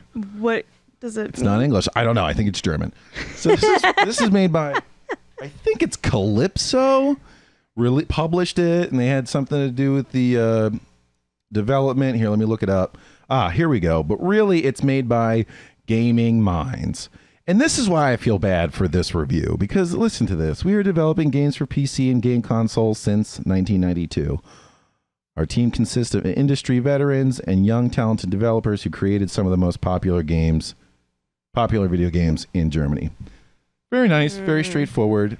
We've been around since 1992. Wouldn't you like to play our game? We try very hard. I'm like, oh man, you guys seem like nice people. This game stinks! We get into the game, and I start connecting everything. The first time... They wanted to make it efficient, so they only gave you one person. Here's to the be. thing, dude. I'm playing away, and I'm just doing whatever the fuck I want to do, and I'm seeing success. I think I failed to achieve the goal 3 times out of 5 scenarios, which is too little for how I fucking played this game. Just doing whatever I wanted.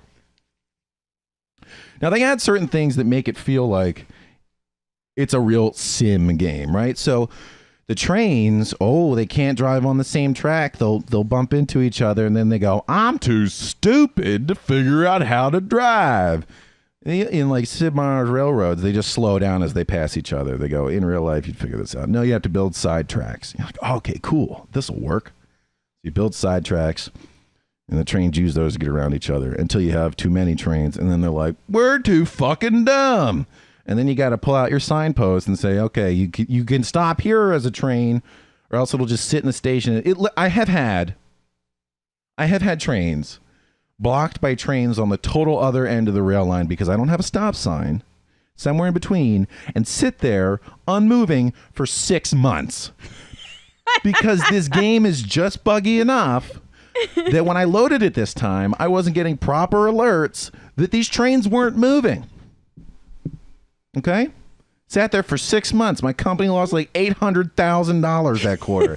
I was like, why am I losing money? And I go over and I click on it. It goes, this train's blocked by this train. There's like 25 trains blocked because one train couldn't figure out that I wanted them to take the little off ramp, go on the side track, pause, let everybody else go, and then you go through. So what do I do now? I say, all right, only trains going this way, go on this rail. Only trains going that way, go on that rail. Well, works great as long as you have 10 billion stop signs, because they can't get behind each other without a fucking stop sign. So you push the control button to put stop signs all along your rails. Well, guess what? Sometimes they face the wrong way. What? Yup, trains only listen to stop signs on the right side of the track. What? Do you want to know how you can tell which way the stop signs are facing? You can't. By zooming the camera in and looking at the tiny signs next to the rails. What the fuck? Now, you can put directional indicators so all the trains go one direction. If you connect a rail like on either side of that direction, all rails beyond that directional indicator don't know that you want to go that way anymore. They go, we assume we're both directions now. So you have to go back into the overview thing with your signal thing and put more directional stuff and then more stop signs. You got to check them, make sure they're all going. Oh my God. It's like, I still haven't figured out the best setup because the computer has been successful and I've bought computer companies in the game. Competitor companies in the game, and they have like one line going either way, and it splits into 4 into the train stations. Somehow the trains don't get all jammed up, and they make a bajillion dollars. I had like huge loops going so that you just went around in giant circles as trains. I had cool, I like 2-lane highways with constant crossovers. So if there was any jam, you could just go around. And this final scenario, I beat all the campaign and I get to the sandbox mode. And sandbox and free mode are like the exact same thing. You can go wherever you want. And they still give you tasks that you can pass or fail, but it boosts your score. I guess it doesn't fail you anyway. And I was just like, I'm going to build the perfect train interaction. I tried for a while to have trains only flow one direction through train stations. I said, I don't care where you're coming from, where you're going. You go in this side, you go out the other side. Well, that doesn't work because they still get jammed up 20 trains deep. So you're like, maybe I need 2 rails. But you can't, the control that you have, here's the other major thing when it comes to these train games, right? It's how they handle making their tracks. So you're like, all right, I need to have side tracks. I need to have directional stuff. I should have a lot of control over exactly how these rails are laid. Well, guess what? You fucking don't. Okay? If I have a rail line from this train station to this train station, 1,000 miles long, and I want to trim a little bit because I misguided it, I can't just click the bulldozer and remove a section of it. No. I need to take 2 little pieces of rail and turn them off as turns so that they create their own little sections. And then I can delete the part in between. But now I have 2 rails with turns in them. And guess what? If you try to connect 2 turns, it doesn't just go in a straight line like you wanted. It goes wibbly wobbly woobly. So I end up with this ugly train. But don't worry, because when you bulldoze the rail, you get the exact same amount of money that you spent to build it back. That's how that works. There's no downside. Just build it.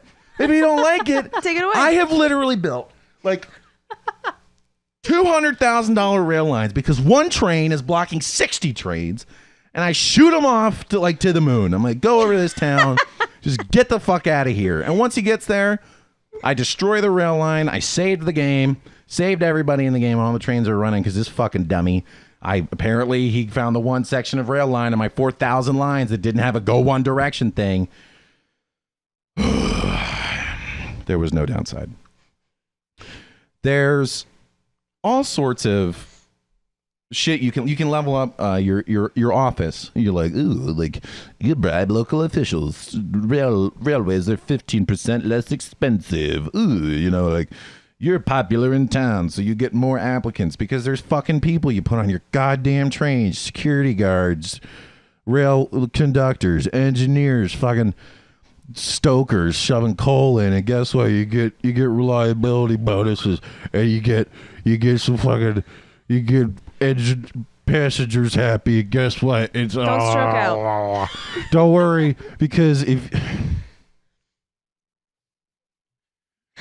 this game suffers from a problem I've seen before, it doesn't matter how efficient your railways are. It doesn't. It doesn't matter how smart your route is. The way that you win is by building 4-lane highways like I did, 2 going one way, 2 going the other, tons of switches, big loop-de-loops. I mean, I have bridges going over 100 feet in the air, just over tracks to loop around cities. And they're like, you want to make more money? What do? You just fucking buy more trains. That's it. You just keep, but you're like, I need all this. I bought this fucking property. It's not selling. Just pump more, 10 more, or just 10 more trains. 10 more trains from this farm into Chicago. Just fucking 10 more. Just go 10 and 10 and 10. I'll have like 300 trains. And they're like, do you want to fucking, oh, you need a conductor. I'm like, whatever, bro. And it's fucking poured in there. And then they're like, your competitors, oh my God. They can do some real jabroni shit. Now you unlock these like power-ups by having inspiration points or brainiac points or egghead fucking, I don't know, whatever. You get a month to month. Oh, but if you put a university in the town by growing a town large enough, then you get a 10% bonus. Also, you can unlock a 10% bonus and you get 20 points a month and then you can... Oh, how fucking engaging. Well, guess what? You can get spies. What they really mean is you can get spies for like the first 2 missions of the campaign. And then all it is the computer. And they come in, they're like, you don't mind me taking your shit, do you, fuck boy? And they're like, I stole your garbage, bro. You're like, God damn it. So you're playing against raccoons. Can't I hire a goon? Can I hire Raccoon a goon? tycoon? Yeah, like fucking shoot them. Like if any fucking egghead comes in here and it's not our egghead, blow them away because this is the Wild West. Nope, can't do that. Sounds like it's tedious to no avail. Listen, all your missions are like, get 50 people from this town to this town. Well, guess what? People don't want to go to that fucking town. So what do you got to do? You gotta make sure it's people only, and then you gotta like build up that city over there and put a attraction in it so people want to go there, and then you just buy 100 trains and you send a train For over 50 there. people. 100 trains, 50 people. You just send a train over there. It takes one person. When it gets there, you just takes sell them it. back, Just and then sell it the train. Then the train behind them has that person's luggage. Yeah. Don't even bother letting the train come back. Just sell it. You get most of the money back. Buy a new train. They're like, in the next 2 years, you got to get 50 people out there. But in order for my train to get out there, it took a half a year. So I just kept buying trains, just sending them over. And guess what? When the other one got there, I either sold it or I said, fuck it. I'll never see that train again. It'll come back here someday. Who gives a shit? Right? Okay. If you love it, let it go. Yeah. Well, here's the thing. You have to, you get a train station. You can upgrade train stations from 1 track, 2 track, 4 tracks, whatever. You get a maintenance shed in there, and if you don't have a maintenance shed everywhere, the trains are in bad condition, and then they break down. If you don't have water towers, they slow down because of missing equipment, but they're not smart enough to like seek them out. The way they auto route is terrible. They'll go into a station and 400 trains will use a single track, even though you've connected both tracks and you've given them ways to switch to any track coming in and any track going out. Well, this one worked for the guy before me, so... Yeah, 4,000 trains backed up 2,500 deep, waiting to get into Chicago. One rail. They won't use the other one. Then you gotta go and you gotta click the other one. And it's like, wait a minute. So you want me to go around the country to get to the second round? You're like, no. And then you're like, oh, I'll put a stop sign here. And it goes, that's cool. I gotta change the round some other fucking station. You're changing waypoints. It's And like you can do all this minutia detail, but why do it? Oh, you get 500 trains. Bill. 500 trains! Bill. And you'll just win if you just buy more. You just buy more trains. Bill. So listen. Do you like trains? Sometimes your trains just break it down. And they'll literally break down. They'll go, random breakdown. That's it. Fuck you. Fuck you. The reliability has changed like 184%. Random breakdown. I go, whatever. Oh, but Can you sell it in broken condition and get all your money back? you get a bunch of it. I don't fucking know how it works. And I have trains running around. They're like, you're losing $400 a minute, and then it delivers to Chicago. Or Chicago was a major hub. I had 100 trains go through there, and then it's like, $250,000 profit. You nailed it, bro. I'm like, what is going on?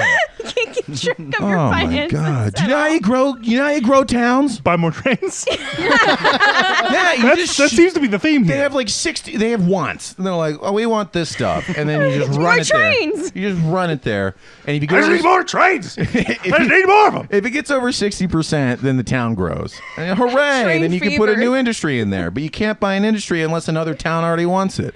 So you can buy like the base stuff, meat. So all your towns have meat. And then you got to ship the meat somewhere. You're like, we don't know how we do with all this goddamn meat. Well, you better hook up another town to ship them meat, and then they get big enough, and then but it comes down to when a town grows, there's an opportunity for a new industry. If you don't move in there, your competitors will. And how do you know? Just like your broken trains, these sons of bitches will fucking tell you. There's this woman. I'm not kidding. I am not kidding. Is this big, fat, annoying-voiced goober who used to be a prostitute and now Clearly. runs a train station company. From like Southern Carolina or something. Will she give you a bath? She runs, I don't know. She runs Dreamliner. She runs Dreamliner, which is the other company. And she'll go, oh, one of your little trains is broken. I'm like, bitch, you own a train company. You do too. Why are you making fun of my trains? You're the other company. Oh my gosh. Bill, it sounds like you've taken personal offense. with Oh this no! guy. And here's Well, the the thing is, thing. like, it happens Here's the a thing. million I'm like, times. I'm like, oh yeah, interesting. It happens all the time. So every time there's a broken Constantly. train. Oh my god! But I don't know who they got to do the voice acting. Maybe in German, it's impeccably produced. But it's like, it is worse than our podcast that makes no money, right? All you hear is pee breaks, and they're like, I don't know where they got these people who can speak English, but they're like, okay, enunciate every accent. They have this one character. She's like, this darn, like darn, like, oh, that's an Darn. accent that Americans have. This darn technology sure does get in the way often, doesn't it? I'm like, are you a fucking robot? Why are you talking? Yes. some text to speech shit. Everything like that, and it just sounds like the audio is so poorly done. And like they're like, ha, ha, ha, little competition never hurt anybody. As soon as they build a station in your fucking town, if a town grows and you don't put a corporate, like a business there, they ha, ha, ha, you missed an opportunity, you fucking dumbass. And you connect to a farm that they already connect. You connect to any farm. And that lady goes, you think that was a good idea? You're like, my mission is to connect like 50 of these things. I got to hear this 50 times. 50 times. This fucking lady. Unbelievable. You don't mind if I look at your cards, do you? Stole technology. There's a guy from New York. He's like, hey, I run these lines. This is fucking New York. Bleh. He's like a German interpretation of a horrible American accent of an Italian stereotype of a New York mafia don. Also Dracula. You know, I got. I'm a sucky blood. Or Count Chocula. So I beat the goddamn campaign finally, and this motherfucker, he's got power ups, and one of his is like crime boss. You get more spies, 15% more spies. Tremendous. Thanks a lot. Oh, Bill, I can tell this is your favorite game of the year. dude, I was hooked on it. I was hooked on the campaign. I got through the campaign. I said, all right, I'm gonna, so I can review this game. I'm really gonna get down in the nitty gritty. I'm gonna build the perfect railway system, turns everywhere. I researched real interchanges and how to direct traffic. I got through one town. I was like, this fucking sucks. Because I'm building these roads. It's taking me 20 minutes per town because the controls are so shitty for these rails. And then I'm buying 50 trains. Because there is no negative to buying, just buy more trains. Just buy them all. Just buy them all. And like, to build the rails, you got to do all this crazy loop-de-loop shit, and you put the end there, and you can adjust the middle. You can't like really articulate it. You can't build a bridge with 4 tracks on it. The whole game, they want you to run tracks side by side. It lowers the cost after the first one because it's already leveled the ground. But when it gets to a bridge, you got to build 2 bridges for 4 tracks. But because you can't turn it, you can't fine tune the turn, you got to spin it off like 30 miles to the left, cross the bridge, come back, and then you can reconnect. Why? I don't know. I don't know, buddy. And here's the thing. All these scenarios happen all over the country. And they have a narrator. I'm sorry to keep rubbing my nose. My mustache hairs are getting into my nose, and it's making it hit. Here's the guy. He's that and the blow. He's talking about. I'm going to do my best impression of him talking about chasing the dream of moving west. All these American trains connecting isolated train towns. The dream of a transcontinental railroad was born. And Powerpuff Girls That sounds so American. using their ultra superpowers. Like, That's exactly what was listen, I get it. I get no, like. I get you're doing an announcer voice, okay? I appreciate it. Like, this summer, I can do it too. I get it. What I'm talking blah, blah, blah. Like, I get it. I get you're hamming it up for effect. Take your fingers out of your nose, okay? Don't enunciate so hard. You sound insane. And second off, that's third. They're like so unfamiliar with the topics. No matter what scenario you're in, they don't go in order, right? You're not like, oh, I'm in old-timey times, and then it's not like the 1840s, then you're in the 1850s, and the 1860s. They all take place with the same character all over the country at the same time because they have newspapers that pop up, and every time it's like, slaves are free. Every day, that's the newspaper. Well, no, it's like every game. The slaves are free again. And you're like, well, didn't I just see this on the other side of the country? No, free. Oh my god! Like, whoever made this game, they like Googled. They're like, what happened back around here? Oh, America got rid of slaves. Okay, we'll put that in the game everywhere. What else happened? The Trail of Tears. Don't worry, they call that out too in the newspaper. Like, Trail of Tears happened. Everybody's sad. And you're like. Okay. The unfortunate part of the Trail of Tears is that only a few people were sad. And they're like, New York doesn't want to go to war. Now we're at war with the South. Then the English. It's another one of those games where the English is so poorly written that nobody talks like that in like the overworld. And they have cool little cartoons showing people moving to the West. They talk about the American dream and. Not once do they mention Manifest Destiny. And you're like, that was kind of, I mean, that underlines the incredible, what is the name? Head up your own ass mentality of the people back then. This game is so, they tried, it looks like, but they just really missed the mark with this American vibe. It's like someone who watched a cartoon about moving west and said, I'll make a game based off of that. All the characters are done in 2D cartoon shitty drawings. Their voice acting is terrible. When I unlocked them, their advantages are awful. One's like, oh, the one guy, the professor, doesn't have to pay for maintenance buildings. That's $80,000 I save in every town. clearly the best benefit. And they're like, oh, you get inspiration points 70% slower. I'm like, who fucking cares? I'm saving 80K every town. I just spread like a disease. Just kept slapping train stations down. The game didn't know what to do. And here's probably the most fucking... But did you keep buying trains with those trains? I bought train stations. How many trains did you buy? I bought more train stations than trains. Yeah, that's why the game didn't know what to do with it. Yeah, It was like, wait, this is not part of our program. Yeah, and they're like, it's in like the free mode, and they're like, so typically if you fail a task, there's optional tasks, and then there's regular tasks, and I don't think they're well examined for difficulty or realism of being able to be achieved. If you fail a main task, it kicks you out. It goes, you're fucked, buddy. Start over. You go, all right, well, I guess I won't fuck that up again. They have a stock component where you can buy stock in another company and other people can buy stock in you. If another company buys all your stock, you simply lose the game.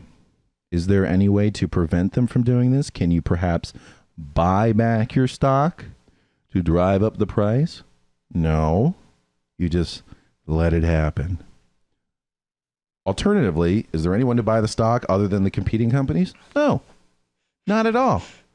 So what do you do? What's a good thing to do? They give you like $2 million to start. Tremendous amount of money. Just build 2 stations and buy all their stock. That's the secret. And then when they get really big, bigger than you, you sell it and you make your train station, and then you're awesome. This last game, I figured it out. Get the guy. No maintenance building cost. Spread like a virus. Then use all your money that just comes pouring in because whatever. Buy the other companies. I bought 99% stock in every other company in the game. You know what I'm doing? I'm just letting them build.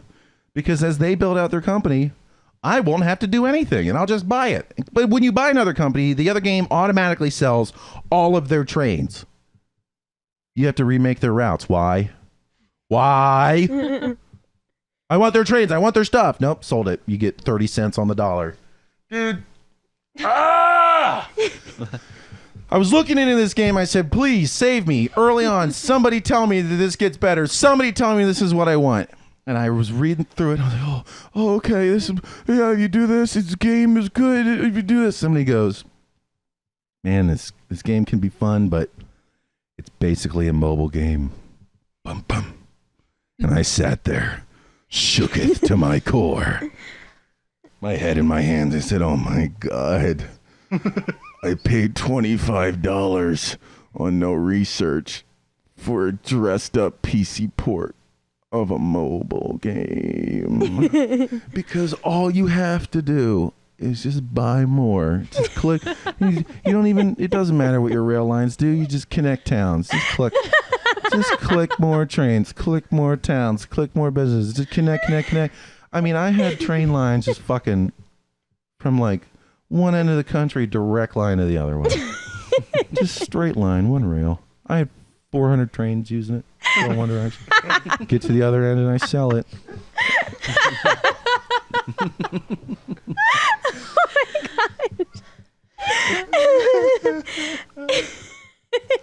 Oh my God. Effective. It doesn't make any sense. I don't know what it's simulating other than like dying 1,000 deaths. I tell you what, it's not simulating. It pissing Bill off. It's really doing it really well. It's a resounding success. I'm like saddened. I'm Bill, actually, saddened. I designed this game just to piss you off. It's like, what is Bill like the most? The long trains, and he likes America quite a bit. So let's just shit all over those things. Well, but it is believe that the Civil War split the country. So, best game of all time? Dude, I just remember there was this one fucking part. Answer the question. No. Not the greatest game of all time. They're talking about the Civil War, and they're like, the Civil War was pretty bad. But once it was over, it brought the country closer than ever. Like, what? Oh, you crazy kids. Everybody got together. They like gave a little shoulder punch to each other. We're all bros now. It's tough, but we'll get through it, buddy. That's what I was taught in school. Oh, my good gravy. And that was after the 5th slaves being freed. And really, yeah, the 5th time. They didn't even mention Abraham Lincoln one time. They just like slaves are all good. Slaves are all good. Oh, They formed a union and rebelled. I am 100% sure they looked up these old barons, old rail barons or steel barons or whatever, like a Vanderbilt I think was in it, and they had a computer do the voice acting. They Googled like Microsoft Sam, weird Southern accent, and I'm like, I can't even begin to describe it. Can you just do it? do it? Do it. If you can't, it sounds. I think I understand based on your description. Let me try. Let me think of who he was talking about. Well, you know that the rail lines, you're supposed to build one going one way and one going the other. I think you are wasting your time. Clearly, Oh my Frank God. made this game. I'm immersed. And then you're like, you connect to town. You're like, well, I was wrong. I'll let you spread west of the Mississippi now. And you're like, who? Thank A you. person did that? Perhaps the Germans are just that good at being efficient like computers. And that's how they talk. But I'll tell you what. I mean, Klaus wouldn't even play this game with me. It was pretty fucked. I really... probably the part that would be most emotionally satisfying for you guys would be to be a fly on the wall in the auditorium that is my brain as I was researching this game that I just dropped $25 on. I think we got a nice little. And I gave it a chance. And right as I read, I said, maybe I made a good call. Maybe I made the right decision. It's a mobile game for PC. And you just hear me go, oh no, I'm stupid. Yeah. Oh man. Oh well. You got, son. Listen. You got. Listen, I bet they're nice people over there making this game. You're trying to be charitable. Dude, We don't know them. fucking stinks. It stinks. Here's the thing. I get on Black Lake and I'm talking about it, and some guy goes, oh yeah, that game sucks. I was like, why do you think it sucks? He's like, I don't know, it's just not fun. I was like, that's actually a really good point. And I was like, Genevieve really likes playing House Flipper. He goes, oh yeah, that's a great game. I was like, why don't I just run it by these people every time? It's just true. And he goes, hey, make sure you don't play Train Simulator. I was like, why not? That was like the next one I was going to get. It looks fucking cool. He goes, I don't know, it's boring. Bad scenarios. There it is. That's all the research I fucking need. Okay, so guess can we what? invite him on the podcast? Whoever this I guy don't know is? who he was. I guess I've got to build the train game. And here's the thing. I hate everything I do, but I'm going to do it for you, world. All right, I'm going to make a fucking train game that makes sense. And I'm going to have it interface with Frank so he can run the economic simulations. And maybe there will be ladies in bathtubs and horses and I don't know. I'll invest. All right, final rating of this game. Oh, I didn't tell you. How did I know that this woman used to be a prostitute? After fucking punking me all game for my breaking trains and buying farmhouses and connecting towns or whatever. You think that's a good idea? She's like, yeah, when I first came out, I got bored at 17. You know how it is to be 17? I left town and I came to this town. And then I did that thing that women do when they can't do anything else. Yes, I used my body to my advantage. I was a real, and like unbidden. I didn't ask. She's Just like, "Bitch, just pops get up in the out." corner. Just pops up in the corner. Her stupid face. And she's like, oh, I'm always a go-getter. So I asked the head madam of the hooer house, how do I become a better hooer? And she showed me everything. And I worked men callers. I can show you the world. She was pretty great, but I was even better. Men from all over loved my services. Yes, I did it. I was a whore. But look at me now. running a train A station. train whore. A train whore in a world of men. I'm like, That should be the next game title. Train whore. That should be your game title. Train whore right in the caboose. Is that a DLC? and you get through the campaign, and it's got a sandbox mode, and it's got free mode, which I don't know the difference, and free mode still has achievements to do, and they're represented by deputy stars for some reason. I said, I'll play this, and it'll be fun, and I'll have something good to say. I gave it up in a half an hour. Once I beat the campaign, there was nothing to come back for. I duped myself. I played myself, dog. You got God. So what do I give this? Oh, I thought you were volunteering. I'll give it. Let me rate this for you. I will give it 2.5 unwanted whore life stories out of 10. Plus having to give a horse a bath in a bathtub or something. I don't know. It really, I mean, one horse in a bathtub. Oh boy, oh boy, oh boy. If you're not an Could you imagine a game rated 10 unwanted whore life stories? Wouldn't that Is mean that it's the better or worst? worse? I think that's the No, that's it's Horse worse. Simulator you're talking about. It's Train Horse Simulator. Train horse. not quite train whore. The Bill, game. Bill, Train horse simulator. I want to thank you sincerely for that review. That was you know, quality. You suffered I don't first. mean like thank you for contributing to your own show. I mean the joy your suffering has brought me. It's a rare thing on this show for you to get that triggered anymore, and I'm really happy it happened. I didn't even know I had all these emotions, but Yeah, just let it out, man. I That's guess what you did. I don't know. It's like Really sadness have- and betrayal, and You really have some. So I'm solid not gonna buy it, feelings. and I'm gonna save my money for Diablo Immortals instead. your free money. all right. On that note, everybody, catch you on the flip side real quick. Steam Cell review.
Steam Cell. Steam Cell. Steam Cell. All right. That didn't really pick up. That was beautiful. So I was fucking around a little bit on the store earlier, and they had a Polish developer sale, like up to like 70% off. So I clicked into it, and I clicked on one really dumpy looking game for like $1. Was it Babushka Simulator? I don't Pierogi think so, but I simulator. get in there, and it's like Pierogi Wait, Tycoon. Do you live as a pierogi? they're like, you can buy this game for 75% off, or you can get these 34 games for 98% off. I got 34 games for $1.15. I don't even know what they were, but I just bought them. I was like, okay, yep, whatever. You have to learn some Whatever Polish. this is. And I start looking at them. They're all like mixed reviews. Well, it'll be 20 minutes of fun. I'll get my 2 cents worth. There's one that's like Dino Brigade, and then 6 versions of that game. I don't know. It's got gotta be good. dinosaurs, so I guess you can look around. All right. Let's see what we got here. We got a free weekend for 25 to 50% off. Stack up. What the flying fuck is that? Oh, it's Squad. I think we looked at this before. Is this a top-down simulator or whatever? I thought that said post scrotum. thought it did too. Because it actually says script. What was Scrotum. it? No, I didn't actually catch it. What was it called? Squad is a large-scale combined arms multiplayer first-person shooter that aims to capture combat realism through communication and team play. Major features include vehicle-based combined arms gameplay, large-scale environments, base building, and integrated positional voice over internet protocol for proximity talking and mostly positive recently, very positive overall. This sounds to me like another one of those military operations sims. I guess it's on sale because it's Veterans Day in the U.S. right now. If you're looking for, Frank was talking about Arma 3 is basically your top tier military operations sim. I guess the difference in this one would be maybe a different crowd and also base building. I don't think there's base building really involved in Arma, right, Frank? No, there isn't. Also, I mean, this one actually looks really good, but I've never heard of it. That doesn't mean much because it's early access. Thing. Yeah. Oh wow. All right. So this could potentially be pretty big. This is half off buy Squad for $20. $20 roll of the dice. Do your research. Don't be like me. So this doesn't look too bad. Could be the next big thing. Post-scrotum. It's post-scriptum. Post-scriptum is a first-person simulation shooter that provides an authentic World War II combat experience, focusing on historical accuracy, large-scale battles. If difficult learning curve, and an intense need for cohesion, communication, teamwork. So another squad-based game. It's got mixed reviews, unsurprisingly. Squad-based games can be really, really difficult if you can't get a good community behind it. Free to play, I guess, for the next 20 hours. How much is it to buy? $22.49. It did come out August 2018. Man, this It looks price $30. The Bloody Seventh. I saw a lot of advertisement for this. It might even be on my wish list, but I don't know, man. Do I need another World War II combat game? probably not. Unless it's like really crazy good. I'll just play my Counter-Strike Condition Global Offensive. That's it. Looks reasonably smooth. It looks real smooth. The gunplay might be real nice. Good reactivity of the environment. But I mean, how different could it possibly be? Onward. Onward is a milsim-paced tactical multiplayer shooter being developed for virtual reality head-mounted displays. All right, well. VR. If I had VR. Oh, look, you're leaning and shooting guns. What? Yeah. I'm excited for this. I want to see if somebody can do a real good job on an FPS, first-person shooter for VR, so that it's less clicking and more actually using your body. But I don't have a VR setup. It's 40% off. $15. Yeah, I'm gonna. If you already have VR. If you already dropped $1,000 on your VR setup, why not pick it up? All right. So a little bit of a theme there. What the hell is Cly weekend sale? Up to 80% off. This is gonna. Ooh! Don't stop. Oh! Don't Starve. That's a pretty good game. I've heard 75% off for $250. Get it. Get Don't Starve for $250. Oxygen not included. Darkest Dungeon 70% off. Oh, if you like that grungy art style, that Crypt of the Necrodancer. fatalist view of medieval times and like magic. It's a 2D turn-based group combat thing where you go through dungeons. I think it's a roguelike, Darkest Dungeon. Everything I've seen has been really positive. $749. That is a great pickup right now.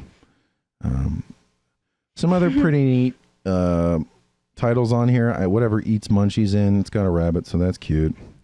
62% off for Don't Starve Alone pack. I mean, if you want to explore this this developer, it seems like a good way to spend your money. Oh, Neo, there it is. Neo.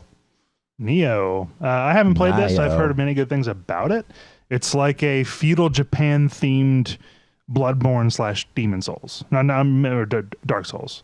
I don't think it's necessarily as hard, but I think it's very much in a similar spirit, from what I recall. And I've heard very good things. Recent reviews are mixed, but overall mostly positive. And if you like Japanese stuff, which I am a fan personally, I might even roll a $25 die on this. Yeah, it's mostly positive, all reviews, but recently mixed. That just means that the game's had good performance, and then recently they made a change that people don't like, so These are I'm not too worried about it. Not gameplay trailers. Very cool, stylized, lots of flames and stuff. Action RPG. I mean, why not? Why not? 50% off. Big Bad Demon Mondoos. November 17th, 2017. That ain't too bad. Ooh, cool looking boss monster. Yeah, this might happen. I've heard good things. So I might What is look it up. Breath Edge?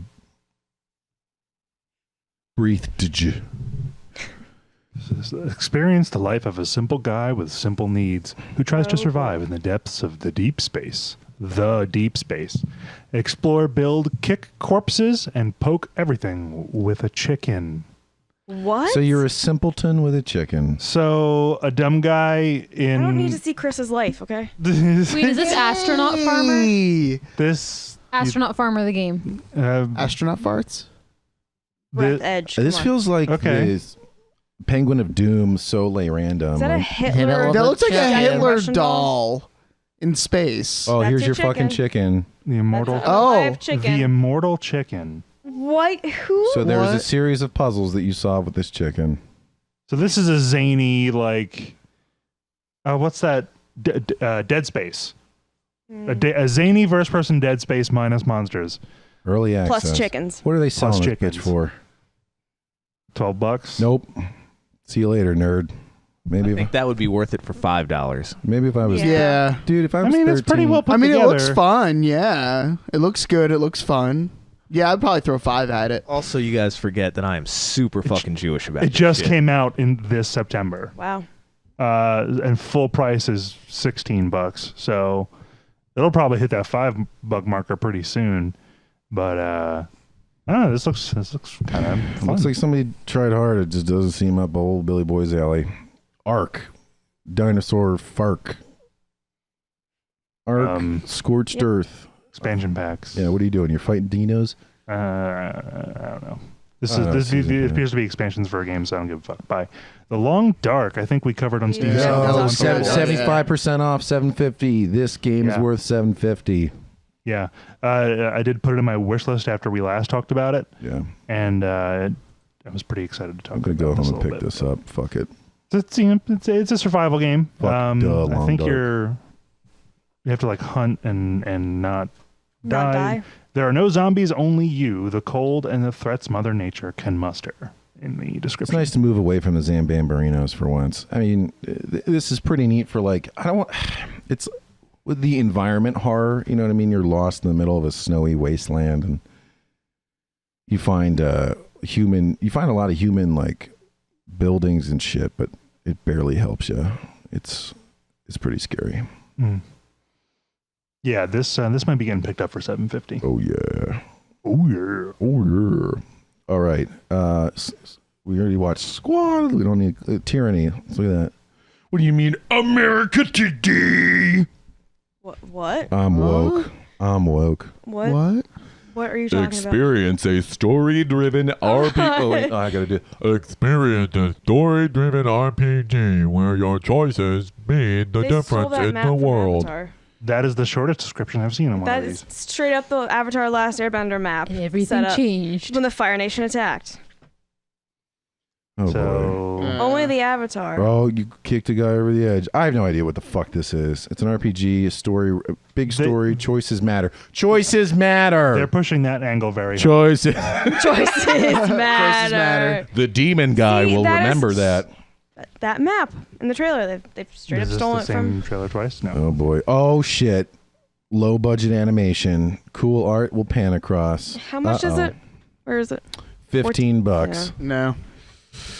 Not feeling it. Oh, but you could buy the standard edition for $15. I want to Worlds see look kinda actual cool. gameplay. That does look kind of cool. It's like an isometric, RPG. I would definitely need to Turn-based watch some looks like gameplay of this before I. Yo, dog! It came out in 2016. It's still $15. Yeah. No. Fuck them. Fuck them, Jesus. Munchma. I don't know. I mean, Can it that looks, be a review now instead it of looks like fine. positive, very positive? Fuck Fuck them. them. All right, that's it. That is That's it. it. We're calling it. Long Dark, go. I too, Long Dark, and Don't Starve, and Deepest Dungeon. Oh my It's God. all. It's under $20. Mhm. So I get 3. You get 3? That's not how that works. Just go. I'm going to go with Breath Edge. I'm going to go with Long Dark as well. Don't Starve and Oxygen Not Included. Why do you get 3? We can always choose 3. I choose would as buy many as you 3 want. because it's under $20 for me, you know? I think Long Dark. I wouldn't buy any of these, but I would try those milsims that were free for the weekend. Mm-hmm. Granted, you won't be able to by the time you listen to this, but whatever. I would try Neo. I heard it's good. Heard it's very hard. So if you like Dark Souls games, I think that's for you. That's a $25 roll of the dice, but hey, man. I mean, I have several close friends of mine who all play the bejesus out of it and love it. Oh, really? So I'll take that under advisement too. Okay. Well, there we go. Hope you guys enjoyed my heartfelt coverage of that bad decision I made. Sean, thanks for coming on. Yeah, thank you, Sean, for Thanks for joining having me. us. Do we want to give a studio clap? Yeah. Woo! Oh, fuck yeah. Aw. You know, you are quiet so much. And that was like 50% of your contribution. Did you already forget my Red Dead Redemption conversation, Bill? I remember it, but still. I don't believe you. All right. He's our fart machine. Just accept it. Yeah, I might not remember, but you listeners remember always to never forget, but not quick quack, black, brush your horse and cock 'em, lock 'em, and rock 'em, baby. Shh. Boo, boo, boo, boo, boo, boo, boo, boo. Yeah, your guns are dog shit.